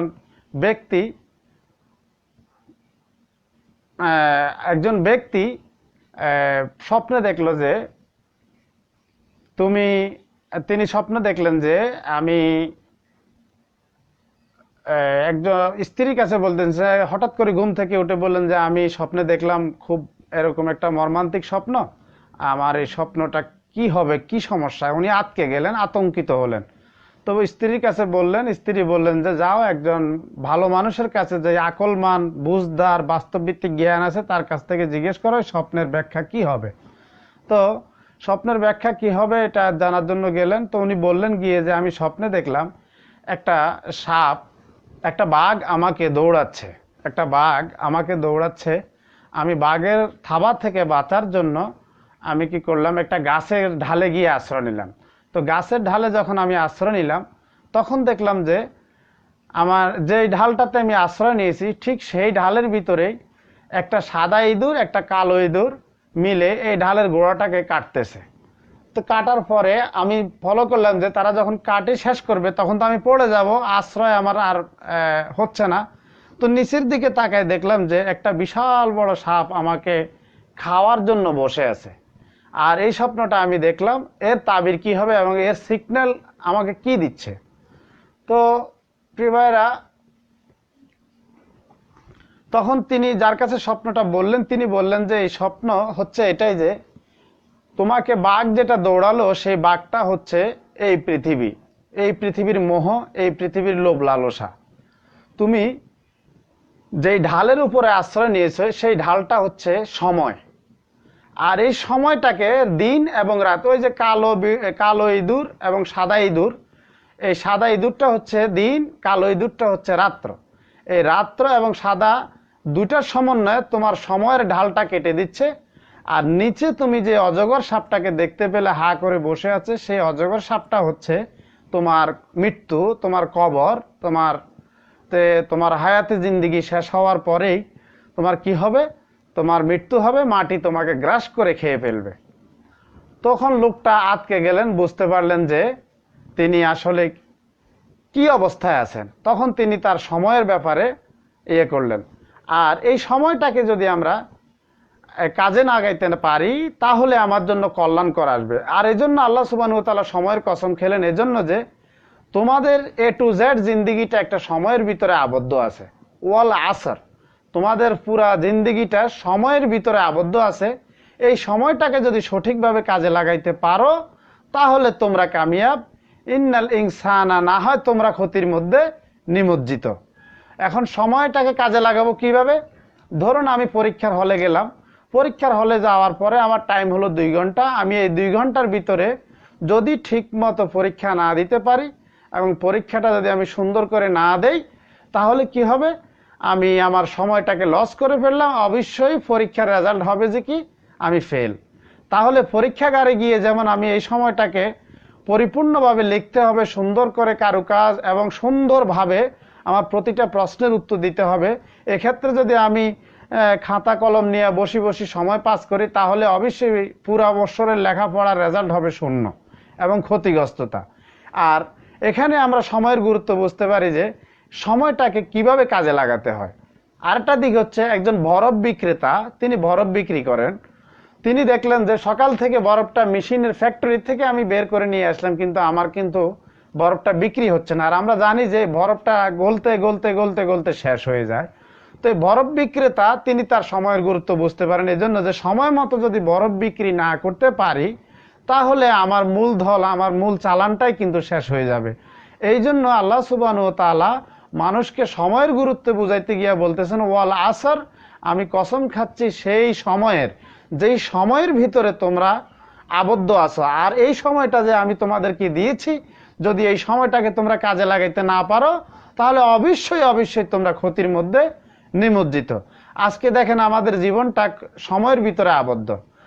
ওয়ালাইকুম আসসালাম। আমাদের জীবনটা ক্ষতির মধ্যেই নিমজ্জিত, আর এই ক্ষতিটা এই সময়ের ভিতরেই আবদ্ধ হয়ে আছে। আর যে সময়টাকে আমরা আর একটু ব্যাখ্যা বিশ্লেষণ করলে দেখতে পারি যে সময় অতীব জরুরি। আমাদের কাছে মনে হচ্ছে যে আমাদের একটা অতীতকাল আছে, একটা বর্তমান কাল আছে, একটা ভবিষ্যৎ কাল আছে, কিন্তু না, সৃষ্টিকর্তার কাছে কোনো সময়ের সংজ্ঞা নাই। তিনি মানুষের জন্য সময় সৃষ্টি করেছেন, সৃষ্টিকর্তার জন্য কোনো সময়ের সংজ্ঞা নাই। কারণ হচ্ছে তিনি তার সময়টাকে, আমাদের যে আলোক বর্ষ যদি আমরা হিসাব করি তাহলে আমরা এই কথাই দেখতে পাই স্পষ্ট যে 1 ঘন্টায় 1,86,000 বর্গমাইল চলে যাচ্ছে। এভাবে যদি আমরা 1 সেকেন্ডে 1,86,000 বর্গমাইল আলোক বর্ষ আমরা রাস্তা অতিক্রম করতে পারি। তো আলোক বর্ষের হিসাবের ক্ষেত্র বিশেষে যদি আমরা হিসাব করি তাহলে আমরা আপনার এই 70 বছরের জিন্দিগিটা কিন্তু মাত্র 7 এবং 8 সেকেন্ডের জীবন। এই যে শুরু হলো, এই যে শেষ হচ্ছে। তার মানে আলোক বর্ষের হিসাব করলে আমার আর আপনার, আমি যে এই দূরত্ব যাব সেই দূরত্ব 1,86,000 মাইল চলে যায় আলোক বর্ষের হিসাবে। সেক্ষেত্রে আমরা কিন্তু এই যে 1,86,000 মাইলকে যদি আমরা আমাদের এই সংকোচনে নিয়ে আসি, হিসাব করি, তাহলে দেখা গেছে আপনার আর আমার 70 বছর কিন্তু আলোক বর্ষের হিসাবে মাত্র 8 কিংবা 10 সেকেন্ড সময় লাগছে। এটাই হচ্ছে আমার 70 বা 80 বছরের জিন্দিগির একটা সময়। সুতরাং আমার কথা হচ্ছে যে এই যে সময়ের কসম এজন্যই কাটলেন যে পৃথিবীর মানুষের কাছে সময়ের গুরুত্ব তুলে ধরতে হবে, না হয় তারা সময়টাকে বেকাজে বিনষ্ট করে ফেলবে। আর সময়ের গুরুত্ব না বুঝলে তারা সময়টাকে কাজে না লাগিয়ে তারা ক্ষতিগ্রস্ত হবে। কি ক্ষতিগ্রস্ত হবে? ইন্নাল ইনসানা লাফি খুসর। আজকে আমরা বৈজ্ঞানিক ব্যাখ্যায় দেখতে পারি যে গোটা বিশ্ববাসী আজকে ক্ষতির মধ্যে নিমজ্জিত। কিভাবে? সামাজিকভাবে ক্ষতির মধ্যে নিমজ্জিত, রাষ্ট্রীয়ভাবে ক্ষতির মধ্যে নিমজ্জিত, পারিবারিকভাবে আমরা ক্ষতির মধ্যে নিমজ্জিত। অথচ আমরা কিন্তু এটা ক্ষতি মনেই করতেছি না। বিচার বিশ্লেষণ করলে সবই ক্ষতি। যেমন আমরা দেখতে পাই আমাদের যে নাস্তিক ভাইয়েরা, তারা তাদের কন্ডিশন থেকে যে সমাজ ব্যবস্থা, যে রাষ্ট্র ব্যবস্থা চাচ্ছে, এই রাষ্ট্র ব্যবস্থা বা এই সামাজিক ব্যবস্থা, এই পৃথিবীর ব্যবস্থা যদি নাস্তিকতার আলোকে হয়ে যায়, আগামী 10 বছরে এই পৃথিবীটাকে আপনি কল্পনার জগৎ থেকে চিন্তা করেন যে আমরা কতটুকু ক্ষতিগ্রস্ত, বর্তমানে ক্ষতিগ্রস্ত। আজকে সন্তান তার পিতার স্নেহ থেকে বঞ্চিত হচ্ছে, এটা একটা ক্ষতিগ্রস্ত। আর আল্লাহ সুবহানাহু ওয়া তাআলা বলেন ইন্নাল ইনসানা লাফি খুসর, সমস্ত মানব গোষ্ঠী ক্ষতির মধ্যে নিমজ্জিত। কেন বললেন এই কথাটা? এই জন্য বললেন যে আজকে আমরা প্রতিনিয়ত লক্ষ্য করতেছি যে আমরা ক্ষতির মধ্যে নিমজ্জিত। যারা যারা ধর্মের অপব্যবহার করতেছে তারাও ক্ষতির মধ্যে নিমজ্জিত, অর্থাৎ ধর্মের ভিতরে থেকেও ক্ষতির মধ্যে নিমজ্জিত। আর পাশ্চাত্য সভ্যতার আলোকে আমরা ক্ষতির মধ্যে নিমজ্জিত আছি। আজকে চিন্তা করেন, মা তার সন্তানের স্নেহ, মহব্বত, সম্মান থেকে অটোমেটিকলি সরে যাচ্ছে। সন্তান তার মায়ের স্নেহ থেকে পাশ্চাত্য সভ্যতার কারণে সরে যাচ্ছে। ইভেন রাষ্ট্রীয়ভাবে যে সন্ত্রাসী, সামাজিকভাবে আমাদের ছাত্রগুলো সন্ত্রাসী আক্রমণের সাথে জড়িত হয়ে যাচ্ছে। তারপরে একগুহামি জীবন ব্যবস্থা শুরু হয়ে যাচ্ছে, পারিবারিক জীবনে অশান্তি সৃষ্টি হচ্ছে। কিন্তু আজ থেকে 1000 বছর আগে যদি সমাজ ব্যবস্থাকে এবং রাষ্ট্রীয় ব্যবস্থাকে, পারিবারিক ব্যবস্থাকে আমরা নিপুণভাবে তাকাই, তাহলে তাদের ভিতরে কিন্তু এত অশান্তি ছিল না, এত ক্ষতিগ্রস্ততা ছিল না। আজকে মদ, আজকে বিহার উস্কির মাধ্যমে গোটা মানব জাতি ক্ষতির মধ্যে নিমজ্জিত আছে, ইয়াবার মাধ্যমে ক্ষতির মধ্যে নিমজ্জিত আছে, মেধাবী ছাত্রটা মেধাহীন হয়ে যাচ্ছে। এভাবে করে সর্বত্র আমরা দেখতে পাচ্ছি যে বর্তমান পৃথিবীর মানুষগুলা ক্ষতির মধ্যে নিমজ্জিত। আজ থেকে 1400 বছর আগে এই কথাটাই বলা হয়েছে যে ইন্নাল ইনসানা লাফি খুসর, যে সমস্ত মানব গোষ্ঠী ক্ষতির মধ্যে নিমজ্জিত। আমি আমার বক্তব্যটা শুধু নাস্তিকদের কেন্দ্রিক করছি না, আমার বক্তব্যটা কিন্তু আস্তিক, ধার্মিক এবং নাস্তিক সকল ক্ষেত্রে বলতেছি। সময় প্রত্যেকের জন্য জরুরি, সময়টা প্রত্যেকের জন্য জরুরি। প্রত্যেকেই যদি সময়কে কাজে না লাগাইতে পারি, আমরা মনে করি নাস্তিকদের বিরুদ্ধে কয়েকটা লাইভ করতেছি, আমরা অনেক কিছু করে ফেলতেছি, তা মোটেও নয়। আমরা আমাদের চরিত্রকে ঠিক করতে পারলাম কিনা সেটা আগে দেখতে হবে। আমরা আমাদের আমল আখলাক কি ঠিকমতো করতে পারি কিনা সেটাও দেখতে হবে। আজকে গোটা বিশ্ব মানব জাতি যদি কল্পনা করে যে নাস্তিক্যবাদ যে সমাজ আশা করতেছে, এই সমাজটা অত্যন্ত ক্ষতি থেকে, অত্যন্ত গহ্বর থেকে গহ্বরে ক্ষতি হচ্ছে। যেমন আপনারা ধরুন, আমাদের নাস্তিক ভাইদের আদলে যদি আমরা সমাজ ব্যবস্থা কায়েম করি, তাহলে হবে কি? পৃথিবীতে বিয়ে আর হবে না। তাহলে আমার মা 10 জনের সাথে ঘুমাতে পারবে, আপনার মা 10 জনের সাথে ঘুমাতে পারবে। এখন কোন ফুসকুনির পানি খাইয়া আমার মায়ের সর্দি হওয়ার ফসল আমি, সেটা কিন্তু সন্তান জানবে না তার বাবাকে, এবং বাবাও জানবে না তার আসলে এই যে জায়গায় জায়গায় সে ঘুরতেছে, আমার স্ত্রী যেহেতু জায়গায় জায়গায় 10 জনের সাথে ঘুরতেছে, এই সন্তানটা কার, এই গ্যারান্টি যেহেতু বাবার নাই, এই সন্তানের প্রতি বাবার কোনো মায়া হবে না। নাস্তিক্যবাদের যে আশানুরূপ সমাজ ব্যবস্থা কায়েম করতে চাচ্ছে, সেটা আরো ক্ষতির দিকে চলে যাবে। কারণ হচ্ছে বাবা তার সন্তানের প্রতি মায়া আসবে না, কারণ কোন ঘরের সন্তান এটার তো গ্যারান্টি নেই। তারপরে গে সেক্স যদি চালু হয়, যেমন পুরুষে, তাহলে পৃথিবীর অবস্থা হবে কত করুণ। এবং যদি লেসবিয়ান চালু হয়, তাহলে পৃথিবীর অবস্থা আরো করুণ হবে।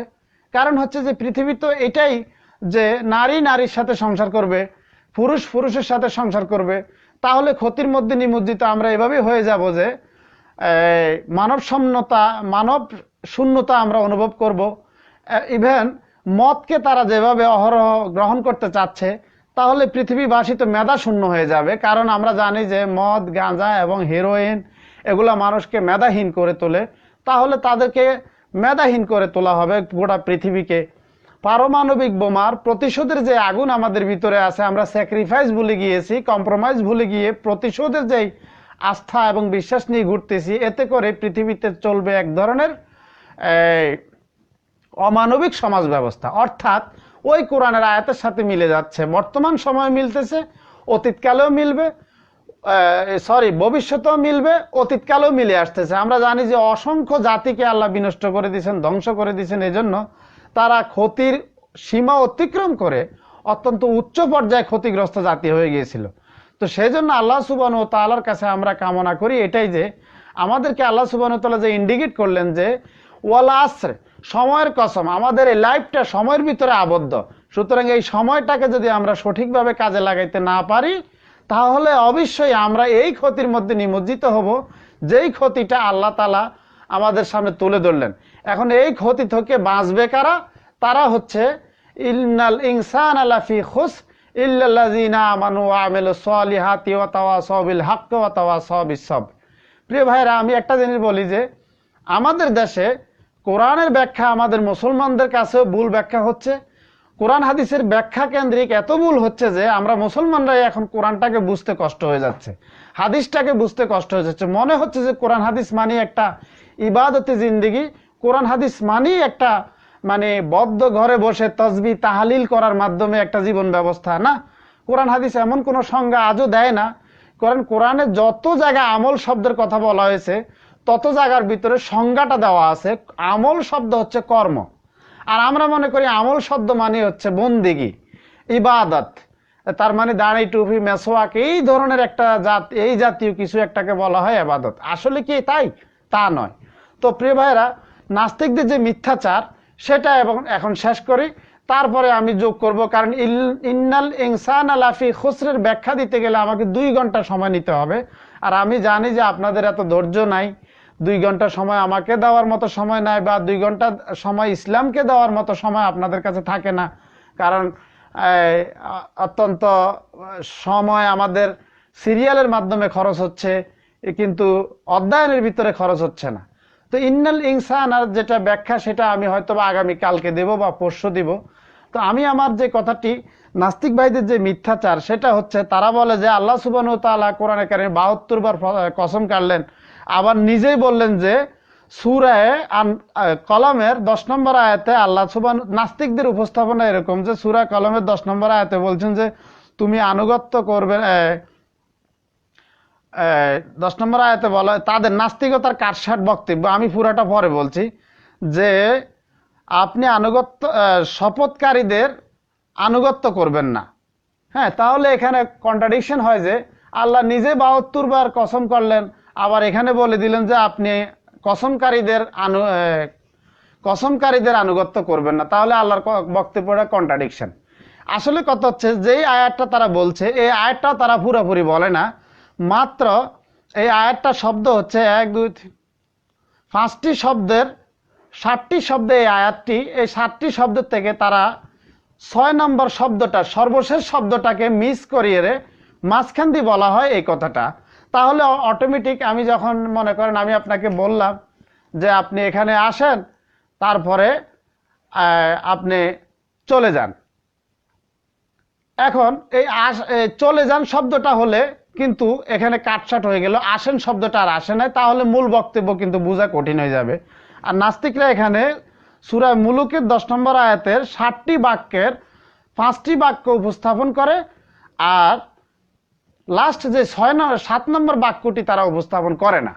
আর এতে করে তাদের গোজামিল দিয়ে তারা বিভ্রান্ত সৃষ্টি করে মুসলমানদের ভিতরে, এবং মুসলমানদেরকে চিন্তা করা, এই চিন্তা চেতনা ঢুকাই দিচ্ছে যে যেখানে আল্লাহ নিজেই 72 বার কসম কাটলেন সেখানে আল্লাহ আবার নিজেই কেন নিষেধ করেন। কিন্তু আসলে হচ্ছে যে এই কথাটা এরকম নয়। কথাটা হচ্ছে যে আল্লাহ তাআলা বললেন যে তুমি আনুগত্য করবে না তার যে কথায় কথায় কথায় কথায় শপথ করে এবং তিনি মিথ্যাচার। এই রকম ব্যক্তি, যেই ব্যক্তিটা কথায় কথায় মিথ্যা শপথ করে, এই ব্যক্তির আনুগত্য করবে না। কিন্তু ওই ব্যক্তি শব্দবাদ, মিথ্যাচারবাদ, মাঝখান দিয়ে আনুগত্য শব্দটাকে তারা জড়িয়ে দিয়ে ইসলামের উপরে, কোরআনে কারিমের উপরে কালিমা লিপন করতে চায়। এটা তাদের মিথ্যাচার। সুতরাং তারা হচ্ছে এত নিকৃষ্ট যে আল্লাহ সুবহানাহু ওয়া তাআলা বললেন যে সুম্মা রাদাদনাহু আসফালা সাফিলিন, তাদের মিথ্যাচার এত নিচে থেকে নিচুতর হয়ে গেল। সুতরাং আমি তাদের কথা বলবো, কোরআনে কারিমের এমন একটি জায়গা থেকে কসম দেখান যেখানে আল্লাহ সুবহানাহু ওয়া তাআলার কসমের অসঙ্গতি আছে। আপনারা যে আয়াতটাকে নিয়ে লুকোচুরি করেন সেটা হচ্ছে তার সমাধান সেই সূরা কলমের 8, 9, 10 নম্বর আয়াত যিনি পড়বেন তিনি তার কাছে পরিপূর্ণ সংজ্ঞা ক্লিয়ার হবে যে এখানে আল্লাহ সুবহানাহু ওয়া তাআলা কি বলতে চাচ্ছেন, কি বুঝালেন। যে হে রাসূল, আপনি আনুগত্য করবেন না তার যারা কথায় কথায় শপথ করে এবং নিজেরা হচ্ছে মর্যাদাহীন, সমাজের ভিতরে মর্যাদাহীন বলা হয়, এই ধরনের লোকদের আনুগত্য আপনি করতে পারেন না, তাদের অনুসরণ আপনি করতে পারেন না, এই মর্মে কথাটা আসছে। অথচ তারা বিকৃত করে এই কথাটাকে বিভিন্ন খাতে উপস্থাপন করে মুসলিম যারা অল্প জ্ঞানের তাদেরকে বিভ্রান্ত করার জন্য। কারণ আপনি যখন পুরো বক্তব্যটা না শুনলে অটোমেটিকলি চিন্তা চেতনার দরজা যদি আপনার খোলা না থাকে, তাহলে আপনি অবশ্যই চিন্তা করবেন যে আমি তো এটা মনে হয় ভুল করতেছি, আমি মনে হয় কোরআন এখানে ভুল করতেছে। আসলে ব্যাপারটা এমনটা নয়, তারা এটা মিথ্যাচার করে।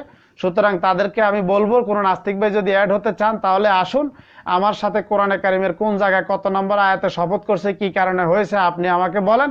আর আপনারা যে কথাটাকে কন্ট্রাডিকশন বলতেছেন সেটা আমি প্রমাণ করব, আপনি তাও আমার সাথে অ্যাড করতে পারেন। সুতরাং আমি যে কথাটি বলতে চেয়েছিলাম, আল্লাহ সুবহানাহু ওয়া তাআলার কসম খাওয়ার মানে হচ্ছে অত্য জিনিসের বড়ত্ব এবং শ্রেষ্ঠত্ব প্রমাণ করা নয়। যেই জিনিসকে কেন্দ্র করি ওয়ান নাজিয়াত ওয়াল আদিয়াত, তারপরে ওয়াদ্দোহা ওয়াশ শামসি, প্রত্যেকটা জিনিস, যেমন ওয়াশ শামসি সূর্যের কত গুরুত্ব, তারপরে ওয়াল কামার চন্দ্রের উপরে শপথ করা হলো, চন্দ্র আমাদের জন্য কত গুরুত্ব, চন্দ্র অভিকর্ষ শক্তির বলে আমরা কিন্তু জোয়ার ভাটার পানি সংক্রান্ত জিনিসগুলো সমাধান পাই, এবং আলো এবং আমাদের তাপ উত্তাপের বিষয়টা চন্দ্রে সূর্য থেকে পাই। ওলা দিয়াত ঘোড়া, ওই জমানায় ঘোড়া ছিল সবচেয়ে উন্নত যানবাহন, তখন ঘোড়া ব্যতীত মানুষের জন্য কোনো ইয়ে হতো না, এই জন্য ঘোড়ার উপরে তিনি কসম কাটলেন। ওয়াদ্দোহা, তারপরে ওয়াল্লাইলি, রাতের কসম, রাত ছাড়া আমরা নিদ্রা, আমাদের শরীরের আরামটা অত্যন্ত তৃপ্তি সহকারে আমরা গ্রহণ করতে পারি না, সেই জন্য আল্লাহ সুবহানাহু ওয়া তাআলা ওয়াল্লাইলি বলে রাতের গুরুত্ব বুঝালেন। সুতরাং প্রিয় ভাইরা, এখানে যতখানে আল্লাহ সুবহানাহু ওয়া তাআলা কসম খেয়েছেন ওই জিনিসের কসম খাওয়ার উদ্দেশ্য ছিল না, উদ্দেশ্য হচ্ছে যে ডাইরেক্ট ওই জিনিসের গুরুত্ব জাতির সামনে তুলে ধরা, এই জিনিসের গুরুত্ব জাতির সামনে তুলে ধরা, যাতে করে জাতি বুঝতে পারে এই জিনিসটার মর্ম কি, এটা আমাদের জীবনে কতটুকু প্রয়োজন, এটা আমাদের জীবনে কতটুকু কল্যাণকর। সুতরাং আমাদের যেই সমস্ত ভাইরা মিথ্যাচার করতেছেন তাদেরকে বলবো কমেন্টে এগুলা না বলে সরাসরি আমাদের সাথে আলোচনা করেন, তাহলে আপনার জন্য সুবিধা, আমার জন্য সুবিধা। আপনাদের কমেন্ট করার মূল উদ্দেশ্য হচ্ছে যে বক্তা যাই বলুক না কেন সেটা আমার শোনার দরকার নাই, কয়েকটা কমেন্ট করব এখানে যাতে করে মানুষ বিভ্রান্ত হয়ে যায়। আশা করি আমাদের মুসলিম ভাইরা আর বিভ্রান্ত হবেন না। এখন যেহেতু আমাদের বিভিন্ন ভাইরা বিজ্ঞান ভিত্তিক জবাব দেওয়ার জন্য আমাদের শ্রদ্ধেয় এরশাদ ভাই আছেন, মজিবুর ভাই আছেন, কায়সার ভাই আছেন, তারপরে কোরআন হাদিস ভিত্তিক জ্ঞান যদি আমাদের জবাব দেওয়ার জন্য মুসলিম ভাইদের জন্য বলে দিব যে আলেমদেরকে পেলে তো আপনারা আলেমদের কাছে যাবেন, অনলাইনে যদি যেতে হয় তাহলে আপনারা তানবীর ভাই আছে, শাহরিয়ার ভাই আছে, মুফতি মোহাম্মদ কাসেমি ভাই আছেন, এই তিনজনের কাছে ধর্মীয় ব্যাপারে আপনারা তুলনামূলক ধর্মতত্ত্ব সহকারে আপনারা উত্তরগুলা পাবেন। এটা আমাদের কমন চেঞ্জ মাথায় রাখতে হবে। এরপরে যদি এই নাস্তিক্যবাদের কাবাডি খেলা ঠেলা ঠেলে নিয়ে কিছু বলতে চান, সেটা আমি আছি এবং আমাদের সম্মানিত শ্রদ্ধেয় বড় ভাই বেলায়েত ভাই সহ আমরা এই দুইজনেই জগতে আছি। আর মহিলা সংক্রান্ত কোনো সুবিধা অসুবিধা আপনাদের জানার থাকলে আমাদের লাবণ্য বোন আছেন, লাবণ্য শরীফ বোন আছেন, এবং আমাদের প্রাপ্তি নতুন করে একজন তাবাসসুম প্রাপ্তি বোনটা আছেন, ওনারা মহিলাদের জবাবগুলা দিবেন ইনশাআল্লাহ, এবং আরো কয়েকজন বোন আছেন ওনাদের সাথে ওনারা জবাবগুলা দিবেন।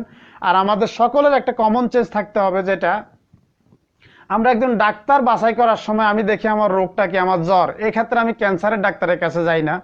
তারপরে আমার হার্টের সমস্যা, সেক্ষেত্রে আমি ডেন্টাল ডাক্তারের কাছে যাই না। এভাবে করে ডাক্তার বাছাই করতে, শিক্ষক বাছাই করতে আমরা যেভাবে যাচাই করি এবং আমরা যেভাবে বাছাই করি, ঠিক এভাবে করে ইসলামী তথ্য জ্ঞানের ভিত্তিতে আমরা কোনো প্রশ্ন করতে হলে আগে থেকে বাছাই করতে হবে। যেমন একজন হুজুর একজন হাফেজের কাছে প্রশ্ন করে আপনি কিছু পাবেন না, কারণ তিনি একটা কোরআনকে মুখস্থ করছেন, এর অরিজিনাল নলেজ কিন্তু তার ভিতরে নাই। সেক্ষেত্রে আপনাকে হাফেজের কাছে যাবেন না। একজন দাওরাই হাদিস, তিনি হুজুর বলারতে আমি সব প্রশ্ন হুজুরকে করব, এটা কি বোকামি নয়? আমি আমার মুদিমাল কিনতে মুদিমালের দোকানে যাই, কাপড় কিনতে কাপড়ের দোকানে যাই, সব ক্ষেত্রে আমি যাচাই বাছাই করি কোন জায়গায় কোন জিনিসটা পাওয়া যাবে, কোন জায়গায় কোন জিনিসের চিকিৎসা হবে, কোন জায়গায় কোন প্রশ্নের উত্তর পাওয়া যাবে, কোন চ্যাপ্টারে কোন শিক্ষককে আমি নিতে পারি। সব কিছুতে চলে। আর ইসলামের বেলায় আসলে আমরা এক হুজুরকে মনে করি সব মাল নিয়ে বসে আছে, আর সব হুজুরকেই প্রশ্ন করি। আসলে এই হুজুর যদি দাওরাই হাদিস হয়, তিনি কোরআনের সব ব্যাখ্যা দিতে পারবেন না, কারণ কোরআনের ব্যাখ্যা দিতে হলে একজন মুফাসসির লাগবে, মুহাদ্দিস লাগবে। সুতরাং যার কাছে মুফাসসিরের জ্ঞান আছে তার কাছে কোরআনের প্রশ্ন করবেন। কিন্তু যার কাছে দাওরাই হাদিস মানে হচ্ছে তিনি হাদিস বিশারদ, তিনি হাদিস সম্পর্কে কিছু বলতে পারবেন। এখন একজন দাওরাই হাদিসের মাওলানাকে যদি আপনি বলেন যে কোরআনের ব্যাখ্যা কি, এটা কিন্তু আপনার ভুল। আর আপনার ভুলের কারণে কিন্তু আপনি আপনার সঠিক অর্থটা, সঠিক তথ্যটা, সঠিক উত্তরটা পেলেন না। দোষ কার? পরবর্তীতে দোষ দিবেন ইসলামের। কিন্তু না, ইসলামও ওইভাবে বাস্তব জিন্দিগিতে ইসলাম বাস্তববাদী। ইসলাম আপনাকে শিখায় ওইভাবে ডাক্তার, দোকান সবকিছু যেভাবে আলাদা আলাদা। নবী করিম সাল্লাল্লাহু আলাইহি ওয়াসাল্লামের কাছে নবী কেন্দ্রিক প্রশ্ন করতেন, মহিলা কেন্দ্রিক প্রশ্ন করতেন হযরত আয়েশা, তারপরে বিভিন্ন মহিলা সাহাবীদের কাছে। সাহাবীদের বিভিন্ন জানার থাকলে কিছু হযরত ওমরের কাছে জানতেন, হযরত ওমর না পারলে সে আলীর কাছে বাছাই করে নিতেন আগে কাকে কোন প্রশ্নটা করলে উত্তর আমি পাবো। সাহাবা কেরামরা এভাবে করতেন। সুতরাং এক্ষেত্রে আমরা একটা নেহায়েত ভুল করি, মুসলিমরাও করি, সংশয়বাদীরাও করি, নাস্তিক ভাইরাও করি, যেটা হচ্ছে যে আমরা সব প্রশ্ন টুপিওয়ালা দাঁড়িয়েওয়ালা দেখলেই একজনকে প্রশ্ন করে বসে থাকি। আসলে কি উনি এই প্রশ্ন করার, এই প্রশ্নের উত্তর দেওয়ার লোক কিনা, এটা মোটেও আমরা খেয়াল করি না। আমাদের বাছাই করতে হবে, আমাদের জানতে হবে একজন মুহাদ্দিস তিনি হাদিস মাওলানা কেন্দ্রিক সমস্যার সমাধান দিতে পারবেন, কিন্তু কোরআনের বিশাল জ্ঞানের সমস্যার সমাধান দিতে হলে তাকে অবশ্যই মুফাসসির হতে হবে এবং মুফাসসিরের কাছে প্রশ্ন করতে হবে।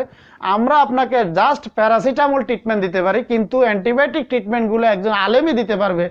আমরা এই কথা কখনোই অস্বীকার করতে পারবো না যে আলেমদের ভিতরে কিছু নাই। এটা নেহায়েত বোকামি, এটা নেহায়েত গাদ্দারি। আলেম সমাজের এখনো এমন এমন আলেম আছে যাদের জুতা বহন করার মতো যোগ্যতা আমাদের নাই। আমরাই যারা অনলাইনে আমরা মুসলিম ডিবেটার হিসেবে নিজেদেরকে পরিচয় দেই, আমি কথা দৃঢ়ভাবে বলতে পারি যে একজন ডিবেটারের সেই জ্ঞান নাই কোরআনের মুফাসসিরের যে জ্ঞান আছে। সুতরাং ভাইয়েরা, আমরা আশা করব, আমরা সকল ভাইয়েরা চেষ্টা করব মুফাসসিরদের কাছে প্রয়োজনে তাদেরকে আমরা অনলাইনে নিয়ে আসব, সেই ভাইদের থেকে আস্তে আস্তে কথাগুলো আমরা শিখব। কিন্তু আমরা একজন হুজুর দেখলে, টুপিওয়ালা দেখলে, দাঁড়িওয়ালা দেখলেই সব প্রশ্ন ওনাকে করে মহিলা সংক্রান্ত ব্যাপারগুলোকে আপনি সব জায়গায় প্রশ্ন করতে পারবেন? আপনাদের বোধগম্য হওয়া দরকার। এটা মুসলিম অমুসলিম সকল মানুষের জন্য আমি বলতেছি। আপনারা যদি এই জায়গায় ভুল করেন তাহলে ক্ষতির মধ্যে নিমজ্জিত সবার আগে পড়বেন। কারণ চিকিৎসা ক্ষেত্রে আপনার স্বার্থ বাছাই করা হয়, যাচাই করা হয়। কোনো ক্রয় বিক্রয়ের ক্ষেত্রে যাচাই বাছাই করা হয়। মুদি দোকানে তরকারি পাওয়া যায় না, সেটা আমি জানি, সেই জন্য আমি ওখানে যাই। তো ভাই, ইসলামের ক্ষেত্রে এই ধরনের চিন্তাধারা আমার কেন নাই, কেন হবে না? ইসলাম বুঝার ক্ষেত্রে কেন আমি কষ্ট করব না? কোরআন বুঝার জন্য আমি টিউটর রাখতে পারি না, যাই কোরআনের মাঝখান দিয়ে ঢুকে যাই। অথচ অঙ্ক বোঝার জন্য আমি একজন মাস্টার রাখি, টিউটর রাখি, ইংরেজি বোঝার জন্য আলাদা আরেকজন রাখি। কিন্তু আমাদের এই জিনিসগুলো চিন্তা করতে হবে। মুসলিম অমুসলিম, ধার্মিক অধার্মিক, নাস্তিক আস্তিক সকলকেই বুঝতে হবে যে আমি সব জায়গায় গিয়া সব প্রশ্নের উত্তর পাবো না। আর নাস্তিক ভাইদের বেলা বলবো যেটা হচ্ছে, তারা কিন্তু জেনে শুনে তারা বুঝে কোন জায়গায় কোন প্রশ্ন করলে উত্তর পাবে। কোনো নাস্তিককে আমি শুনি নাই যে বাংলাদেশে কামাল উদ্দিন জাফরির মতো একজন মুহাদ্দিসের কাছে গিয়ে প্রশ্ন করতে। সুতরাং তারা নাস্তিকরা আসবে কোথায়? অনলাইনে। তারা কামাল উদ্দিন জাফরির সাথে ডিবেট করতে যাবে না, তারা আমির হামজার সাথে ডিবেট করতে যাবে না, তারা বাংলাদেশের আনোয়ার সাহেবের কাছে ডিবেট করতে যাবে না। অনলাইনে যত সমস্ত গন্ডগোল বাজানোর জন্য অ্যাকচুয়াল কথা হচ্ছে তারা চাচ্ছে যে কমেন্টের মাধ্যমে মুসলিম জাতির ভিতরে বিভ্রান্তগুলো ছড়ানো যায় কিনা। কারণ তারা এমনি কিন্তু সাহস নাই যে আমাদের সাথে ডিবেট করার মতো সাহস ওনাদের নাই। নাস্তিক ভাইদেরকে আমি এই কথাই বলবো, তোমরা তো আমাদেরকে দেখো মাত্র ইসলামের একটা সামান্যতম স্যাম্পল।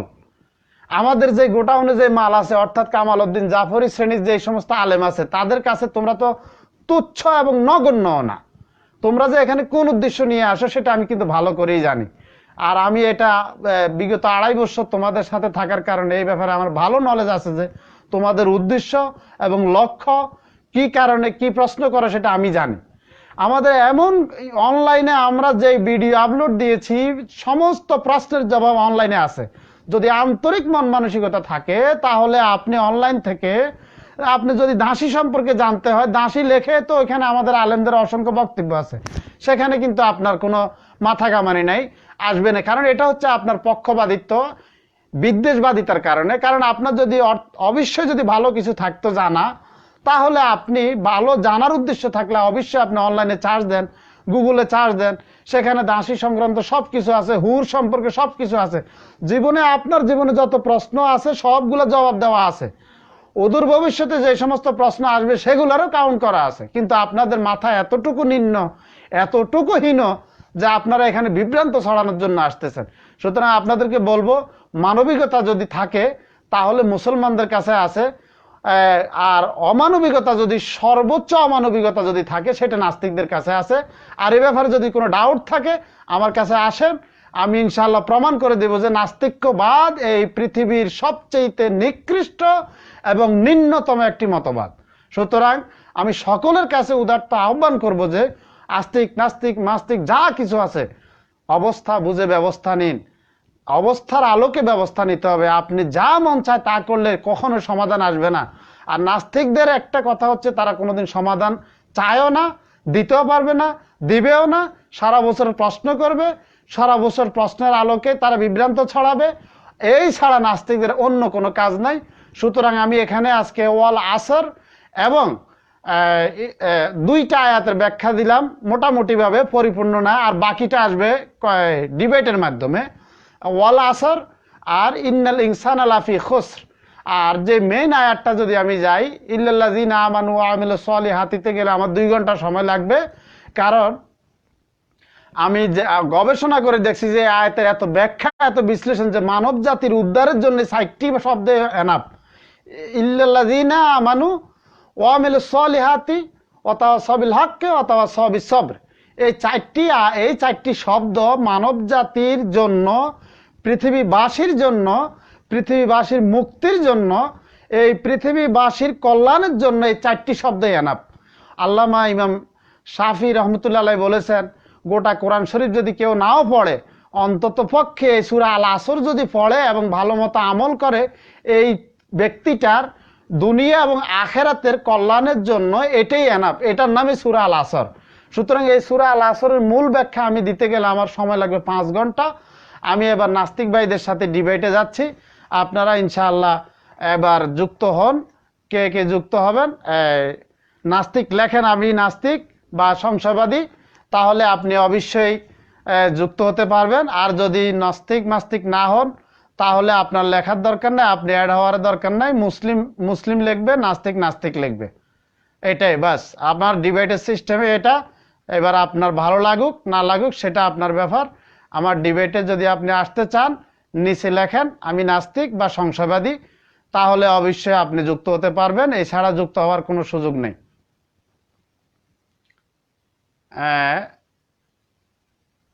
প্রথমত আমি এরশাদ ভাইকে অ্যাড করি, তারপরেই যে ইনি লিখবেন যে আমি যুক্ত, নিচে লিখতে হবে আমি নাস্তিক সংশয়বাদী, না হলে অন্য কিছু।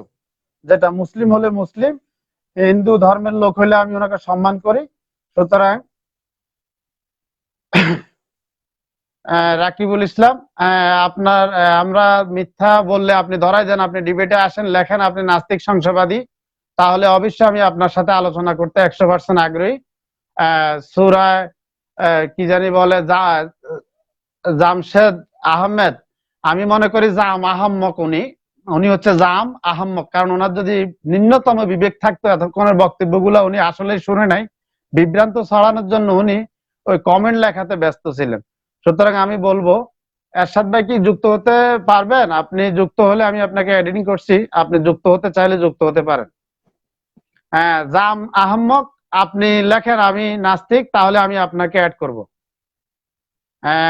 এমডি কামাল, হ্যাঁ ভাই, আপনাকে তাহলে আমি যুক্ত করছি। আপনি সংশয়বাদী, তাহলে আমি আপনাকে যুক্ত করতেছি। আপনি আসেন।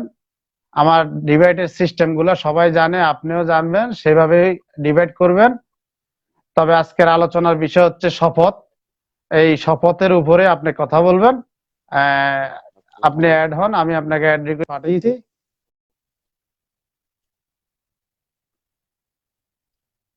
হ্যালো,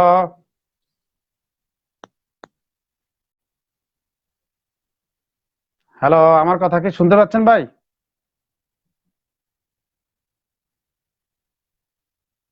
হ্যালো,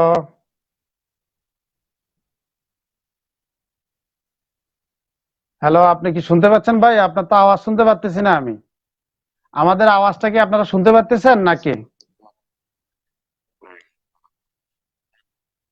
হ্যাঁ, আমি ভালো আছি। আপনি কেমন আছেন? আপনি সংশয়বাদী ভাই কেমন আছেন? হ্যাঁ, আমি ভালো আছি। আপনি সংশয়বাদী ভাই না? আপনি কেমন আছেন?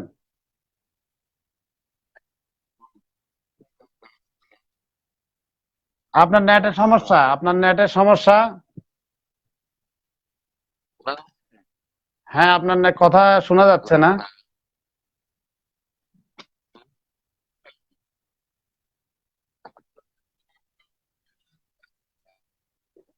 জি, জি, আমি তো আপনার কথা কিন্তু শুনতেছি না। আপনার আহ, আমার কথা যদি আপনি শুনেন তাহলে আপনি আহ,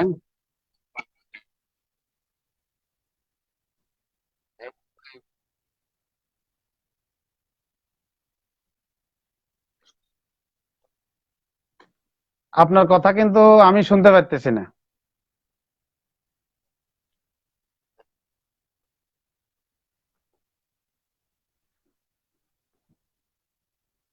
ভাই, আপনার কথা কিছু শোনা যাচ্ছে না। আমি আপনাকে তো আর রাখতে পারতেছি না। আপনার কথা কিন্তু আমরা শুনতে পারতেছি না।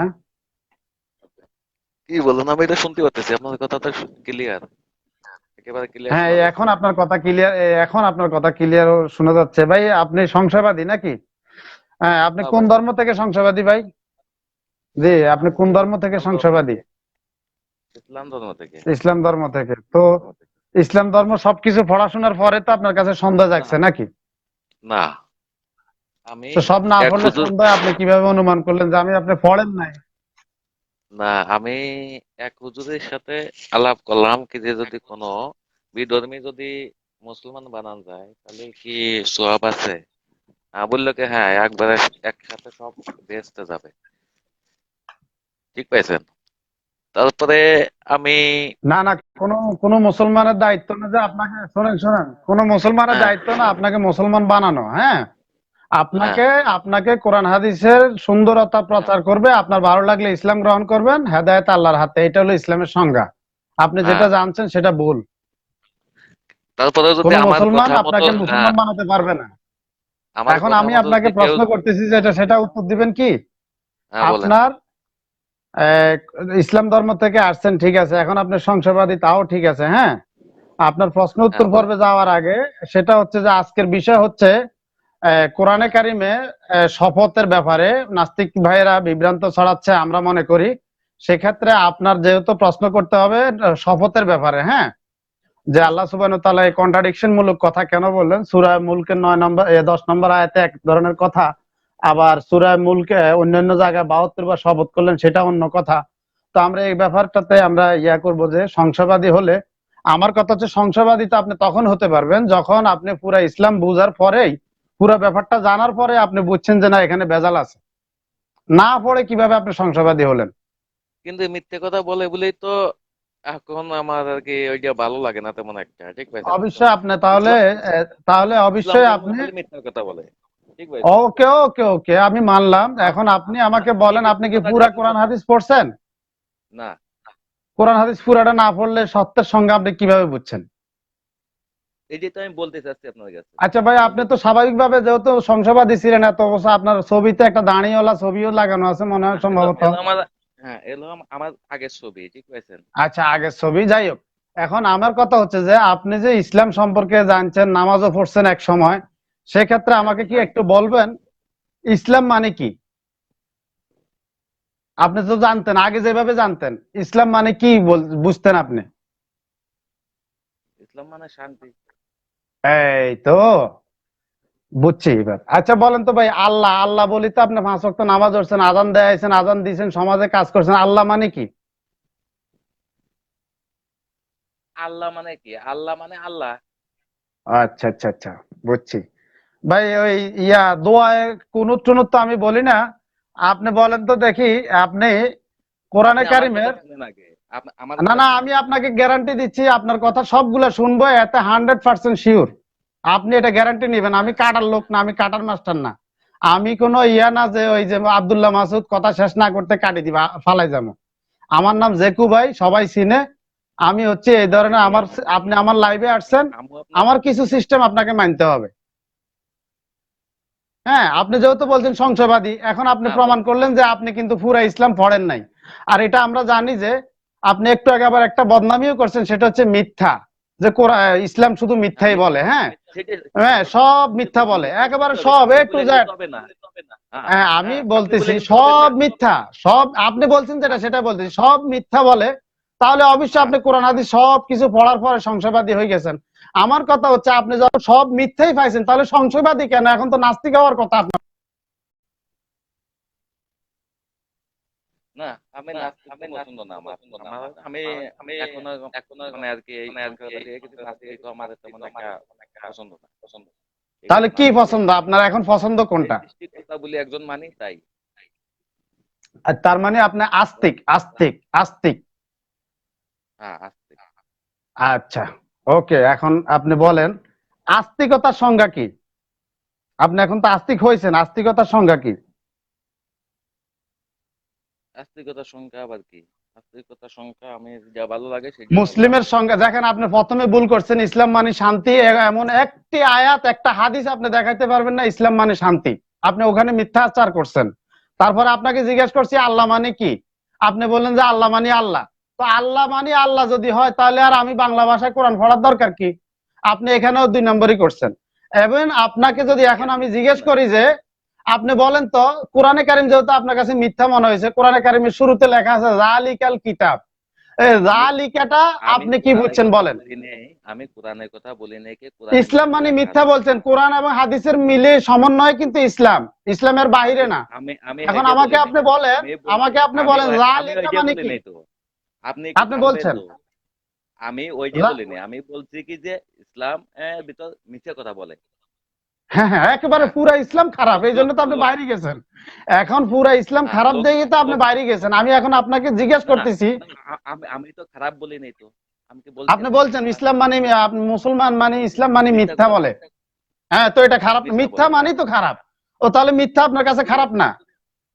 না, আমাকে খারাপ না, মিথ্যা সবাই বলে। কিন্তু আচ্ছা, মিথ্যা আপনার এখন কাছে ভালো। আমি যার কাছে, হ্যাঁ, আমি তো একটা হুজুরের কাছে গেলাম, হুজুর যদি মিথ্যা কথা বলে তাহলে আমরা যাবো কার কাছে? তাহলে তো বুঝাই যাচ্ছে কি আমরা হ্যাঁ, ওই হ্যাঁ, হুজুর তো ওই আপনি যে হুজুর যদি হুজুরের মিথ্যা কাছে কথা বলে। গেছেন, আপনি যে হুজুরের কাছে হ্যাঁ, গেছেন ওর কাছে প্রশ্নটা করছেন কি? প্রশ্নটা করছি কি যে আমি যদি কোনো বিধর্মীকে যদি আমরা যদি ইসলাম গ্রহণ করাতে পারি তাহলে কি আছে? এই কি যে একবারে ড্রেস বেস্ট হুম, আছে। তা আমরা আচ্ছা, দুইজনের, একবারে ব্যস্ত, ফ্রি ফ্রি টিকেটে। হ্যাঁ, হ্যাঁ, তারপরে আমি দুইজনরে মুসলমান বানাইছি। বানানোর হুম, পরে একজন আর কি মানে একবারে কলমা টলমা পড়াইয়ে মুসলমান হয়ে গেছে। তারপরে ধরুন গোস্ত গোস্ত সবাই খাচ্ছে, গুদর কুদর সবাই খাওয়াইছি দুইজনের, কিন্তু একজন মুসলমানই নেছে। মুসলমানি হুম, নেওয়ার পরে এখন হলো মুসলমান নেওয়ার পরে ওই ছেলেটা ডিম খাইছে। হুম। ডিম খাওয়ার পরে আরে ভাই, ওর আর আমি কি এত এত কথা তো বলতে চাইছি, আপনার লম্বা, আপনাকে বিষয় হচ্ছে শপথ। হ্যাঁ, আমরা শপথের উপরে আলোচনা করব, সেই জন্য আপনাকে সামরিকভাবে আপনি আসলে কি মুসলিম, ফাক্কা মুসলিম ছিলেন কিনা, না নড়বড়ে মুসলিম? আর নড়বড়ে মুসলিম মানে কিন্তু আরেক ধরনের সংশয়বাদী। এটাকে পরিচয় দেওয়া লাগে না। ইসলামের সংজ্ঞা ছাড়া কোনো মুসলিম হওয়া সম্ভব না। আপনি তো ব্রাহ্মণের কথা ঘর থেকে জন্ম আপনি নিবে বলে গেলে ব্রাহ্মণ তো হবে হবে, না। সৈয়দের আপনি ঘর থেকে সৈয়দ হবে, কিন্তু ইসলাম গ্রহণ করতে হয়। ইসলাম গ্রহণের জিনিস, এবং আপনি এটা আগে পড়তে আপনি হবে।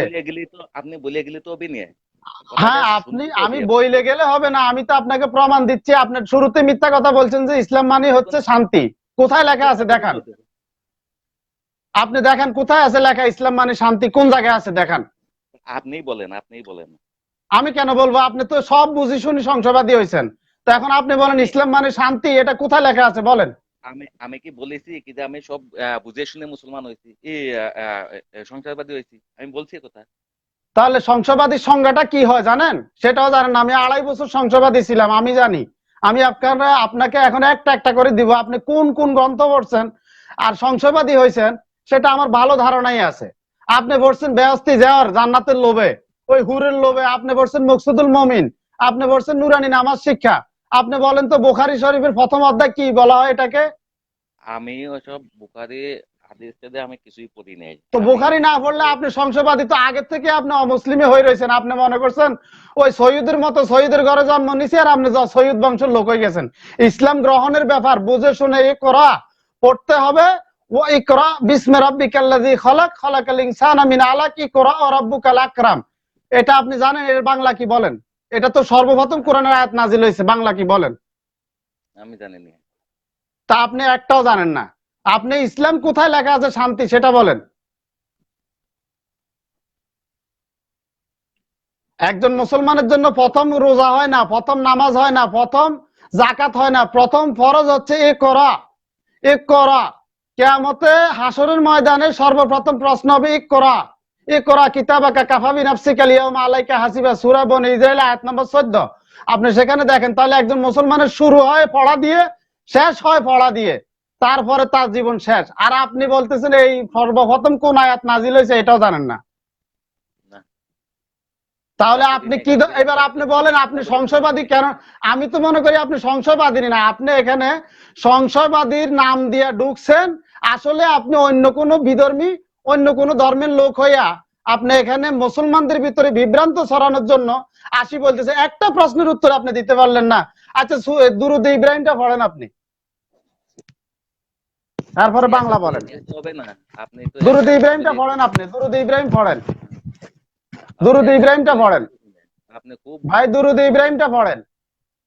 ঠিক আছে ভাই, আপনি অন্য মানুষ এক করেন। না না, দুরূদ ইব্রাহিমটা পড়েন। আপনি দাঁড়ান, আপনি মুসলিম বলি কথা একটা বলি চলে গেলে হবে নাকি? আপনি মিথ্যাচার করে যাবেন আর আমরা এটা মানে নিব? মিথ্যা দুরূদ ইব্রাহিম পড়েন আপ- আপনি। আপনার মতো তো মিথ্যা আচারে কেউ করে না। এসে এসে আপনি দুরূদ দেখে ইব্রাহিমটা পড়েন না ভাই, আপনি তো জনগণ তো এখন শুনতেছে আপনি কি আপনি তো কি আছে এটার আপনার ভিতরে। মতো আপনার মতো লাইভে এসে কোনো লোক মিথ্যা কথা বলে না।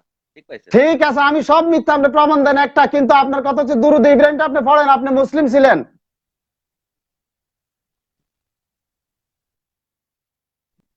বলেন দুরূদ ইব্রাহিমটা বলেন। বুঝছি, এখন আপনি গুগল বাবার সাহায্য নেবেন। 3 মিনিট পরে হলে হবে না, কারণ এখন ওই গুগল থেকে সাই পড়লে হবে না। আপনি এমনি ডাইরেক্ট বলে ফেলেন। এখন আমি বলতে পারবো, আপনি বলেন ইসলামের।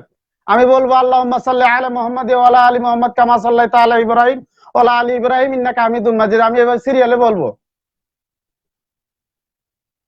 আল্লাহ শব্দের অর্থ জানেন না তো আপনি আল্লাহর ব্যাপারে সন্দেহ হবেন না? তো কি কালু মিয়া শান্তি না? ইসলামের রেজাল্ট হচ্ছে শান্তি। আর আপনি বলছেন উনি নিজে কেটে চলে গেছে, তার মানে উনি যে কোন ধরনের মুসলিম এটা আপনারা বুঝতে পারছেন। উনি আসলে ওই যে আমি বলি না যে এই যে মুসলমানের ভিতরে বিভ্রান্ত ছড়ার জন্য ওরা আসি বলবে যে কি, যে আমি মুসলিম ছিলাম। কোন নাস্তিক আজ পর্যন্ত পেলাম না সে আসি বলল আমি খ্রিস্টান ছিলাম। তারা আসি বলবে আমি হচ্ছে মুসলমান ধর্ম ছিলাম। আসলে এটা মিথ্যা এবং বিভ্রান্ত ছড়ানোর জন্য মুসলমানদের ভিতরে তাদের একটা কলা কৌশল, এভাবে করে তারা আমাদের লাইভ গুলাতে আসি বিভ্রান্ত ছড়াবে। সুতরাং আপনারা দেখতে পারলেন ইসলাম মানে কি জানে না, দুরূদ ইব্রাহিম জানে না, উনি মুসলিম ছিল, তারপরে তিনি জানেন না। মানে যে একটা প্রশ্নের উত্তর তিনি দিতে পারবেন না। হ্যাঁ, কোনো নাস্তিক ভাই যুক্ত হতে চাইলে আগে যুক্ত হন, দেখেন আমি নাস্তিক, তাহলে আপনাকে যুক্ত করব। সাধারণ কমন প্রশ্ন একটা মুসলমান মক্তবে পড়লো, মা বাবা তাকে আগে জানাই দেয় দুরূদ ইব্রাহিম, নাওয়াইতুয়ান, সূরা, কেরাত, সানা, এগুলো সে জানে না, সে নাকি মুসলিম ছিল আগে। আপনি মিয়া সিটিং বাজির ওইগুলো আপনি আসল কোন ধর্মের লোক এটা আমাদের দর্শকরা এখন বুঝে নিবে যে আপনি মুসলিম ছিলেন কিনা। কারণ আমাদের বাবা মারা অন্তত পক্ষে মক্তবে রাখি আমাদেরকে সানা, দোয়া, দুরূদ এগুলা মুখস্থ করাই ফেলছে ছোটবেলায়। সেক্ষেত্রে আপনি সেটাও জানেন না, তো আপনি কত নম্বরের লোক সেটা কিন্তু আজকে দর্শক বুঝে গেছে আপনারা কারা, আপনাদের পরিচয় আমরা পাচ্ছি। হ্যাঁ, তো কোন ভাই অ্যাড হবেন? নাস্তিক হইলে তো সুবিধা, আর নাস্তিক লিখতে পারেন আপনি। একজন ভাই লেখেন বারবার খন্দকার হোসাইন ভাই অ্যাড মি মোমিন ফ্রম টরন্টো চান্দ্রা। মমিন তো মমিন ভাই, তো আমি চাচ্ছি যে দুই একটা নাস্তিক ধরার জন্য, কিন্তু ওই যে জামবাই চলে গেছে আমরা খেয়ে রে। আমি জামবাই কই, এখন জামবাই নাই, জাম আহমদকে তো আরো বেশি দরকার। এরশাদ ভাইকে পাঠাইলাম। হ্যাঁ হ্যাঁ হ্যাঁ হ্যাঁ, এগুলো দর্শক বুঝে এখন। এমডি কামাল সাহেব আসসালামু আলাইকুম। নামে। আসসালামু আপনি তো আজকে আলাইকুম। তো ফাটায় ফাটাইতেছেন। না এ হ্যাঁ? বলছে মুসলিম সংশয়বাদী ছিল। তো ভাই সংশয়বাদী হলে কোন ধর্মের? আইসেই বলে ইসলাম ধর্মের। প্রত্যেকটা না, নাস্তিকই ব্যাপার দেখে এই কথাই বলে। প্রবলেম হয়ে গেছে গা। আপনি একটা জিনিস খেয়াল করতেছেন না। হুম। ব্যাপার হয়েছে কি, খগেনরা মনে করছিল মূর্তি টুর্তি নিয়ে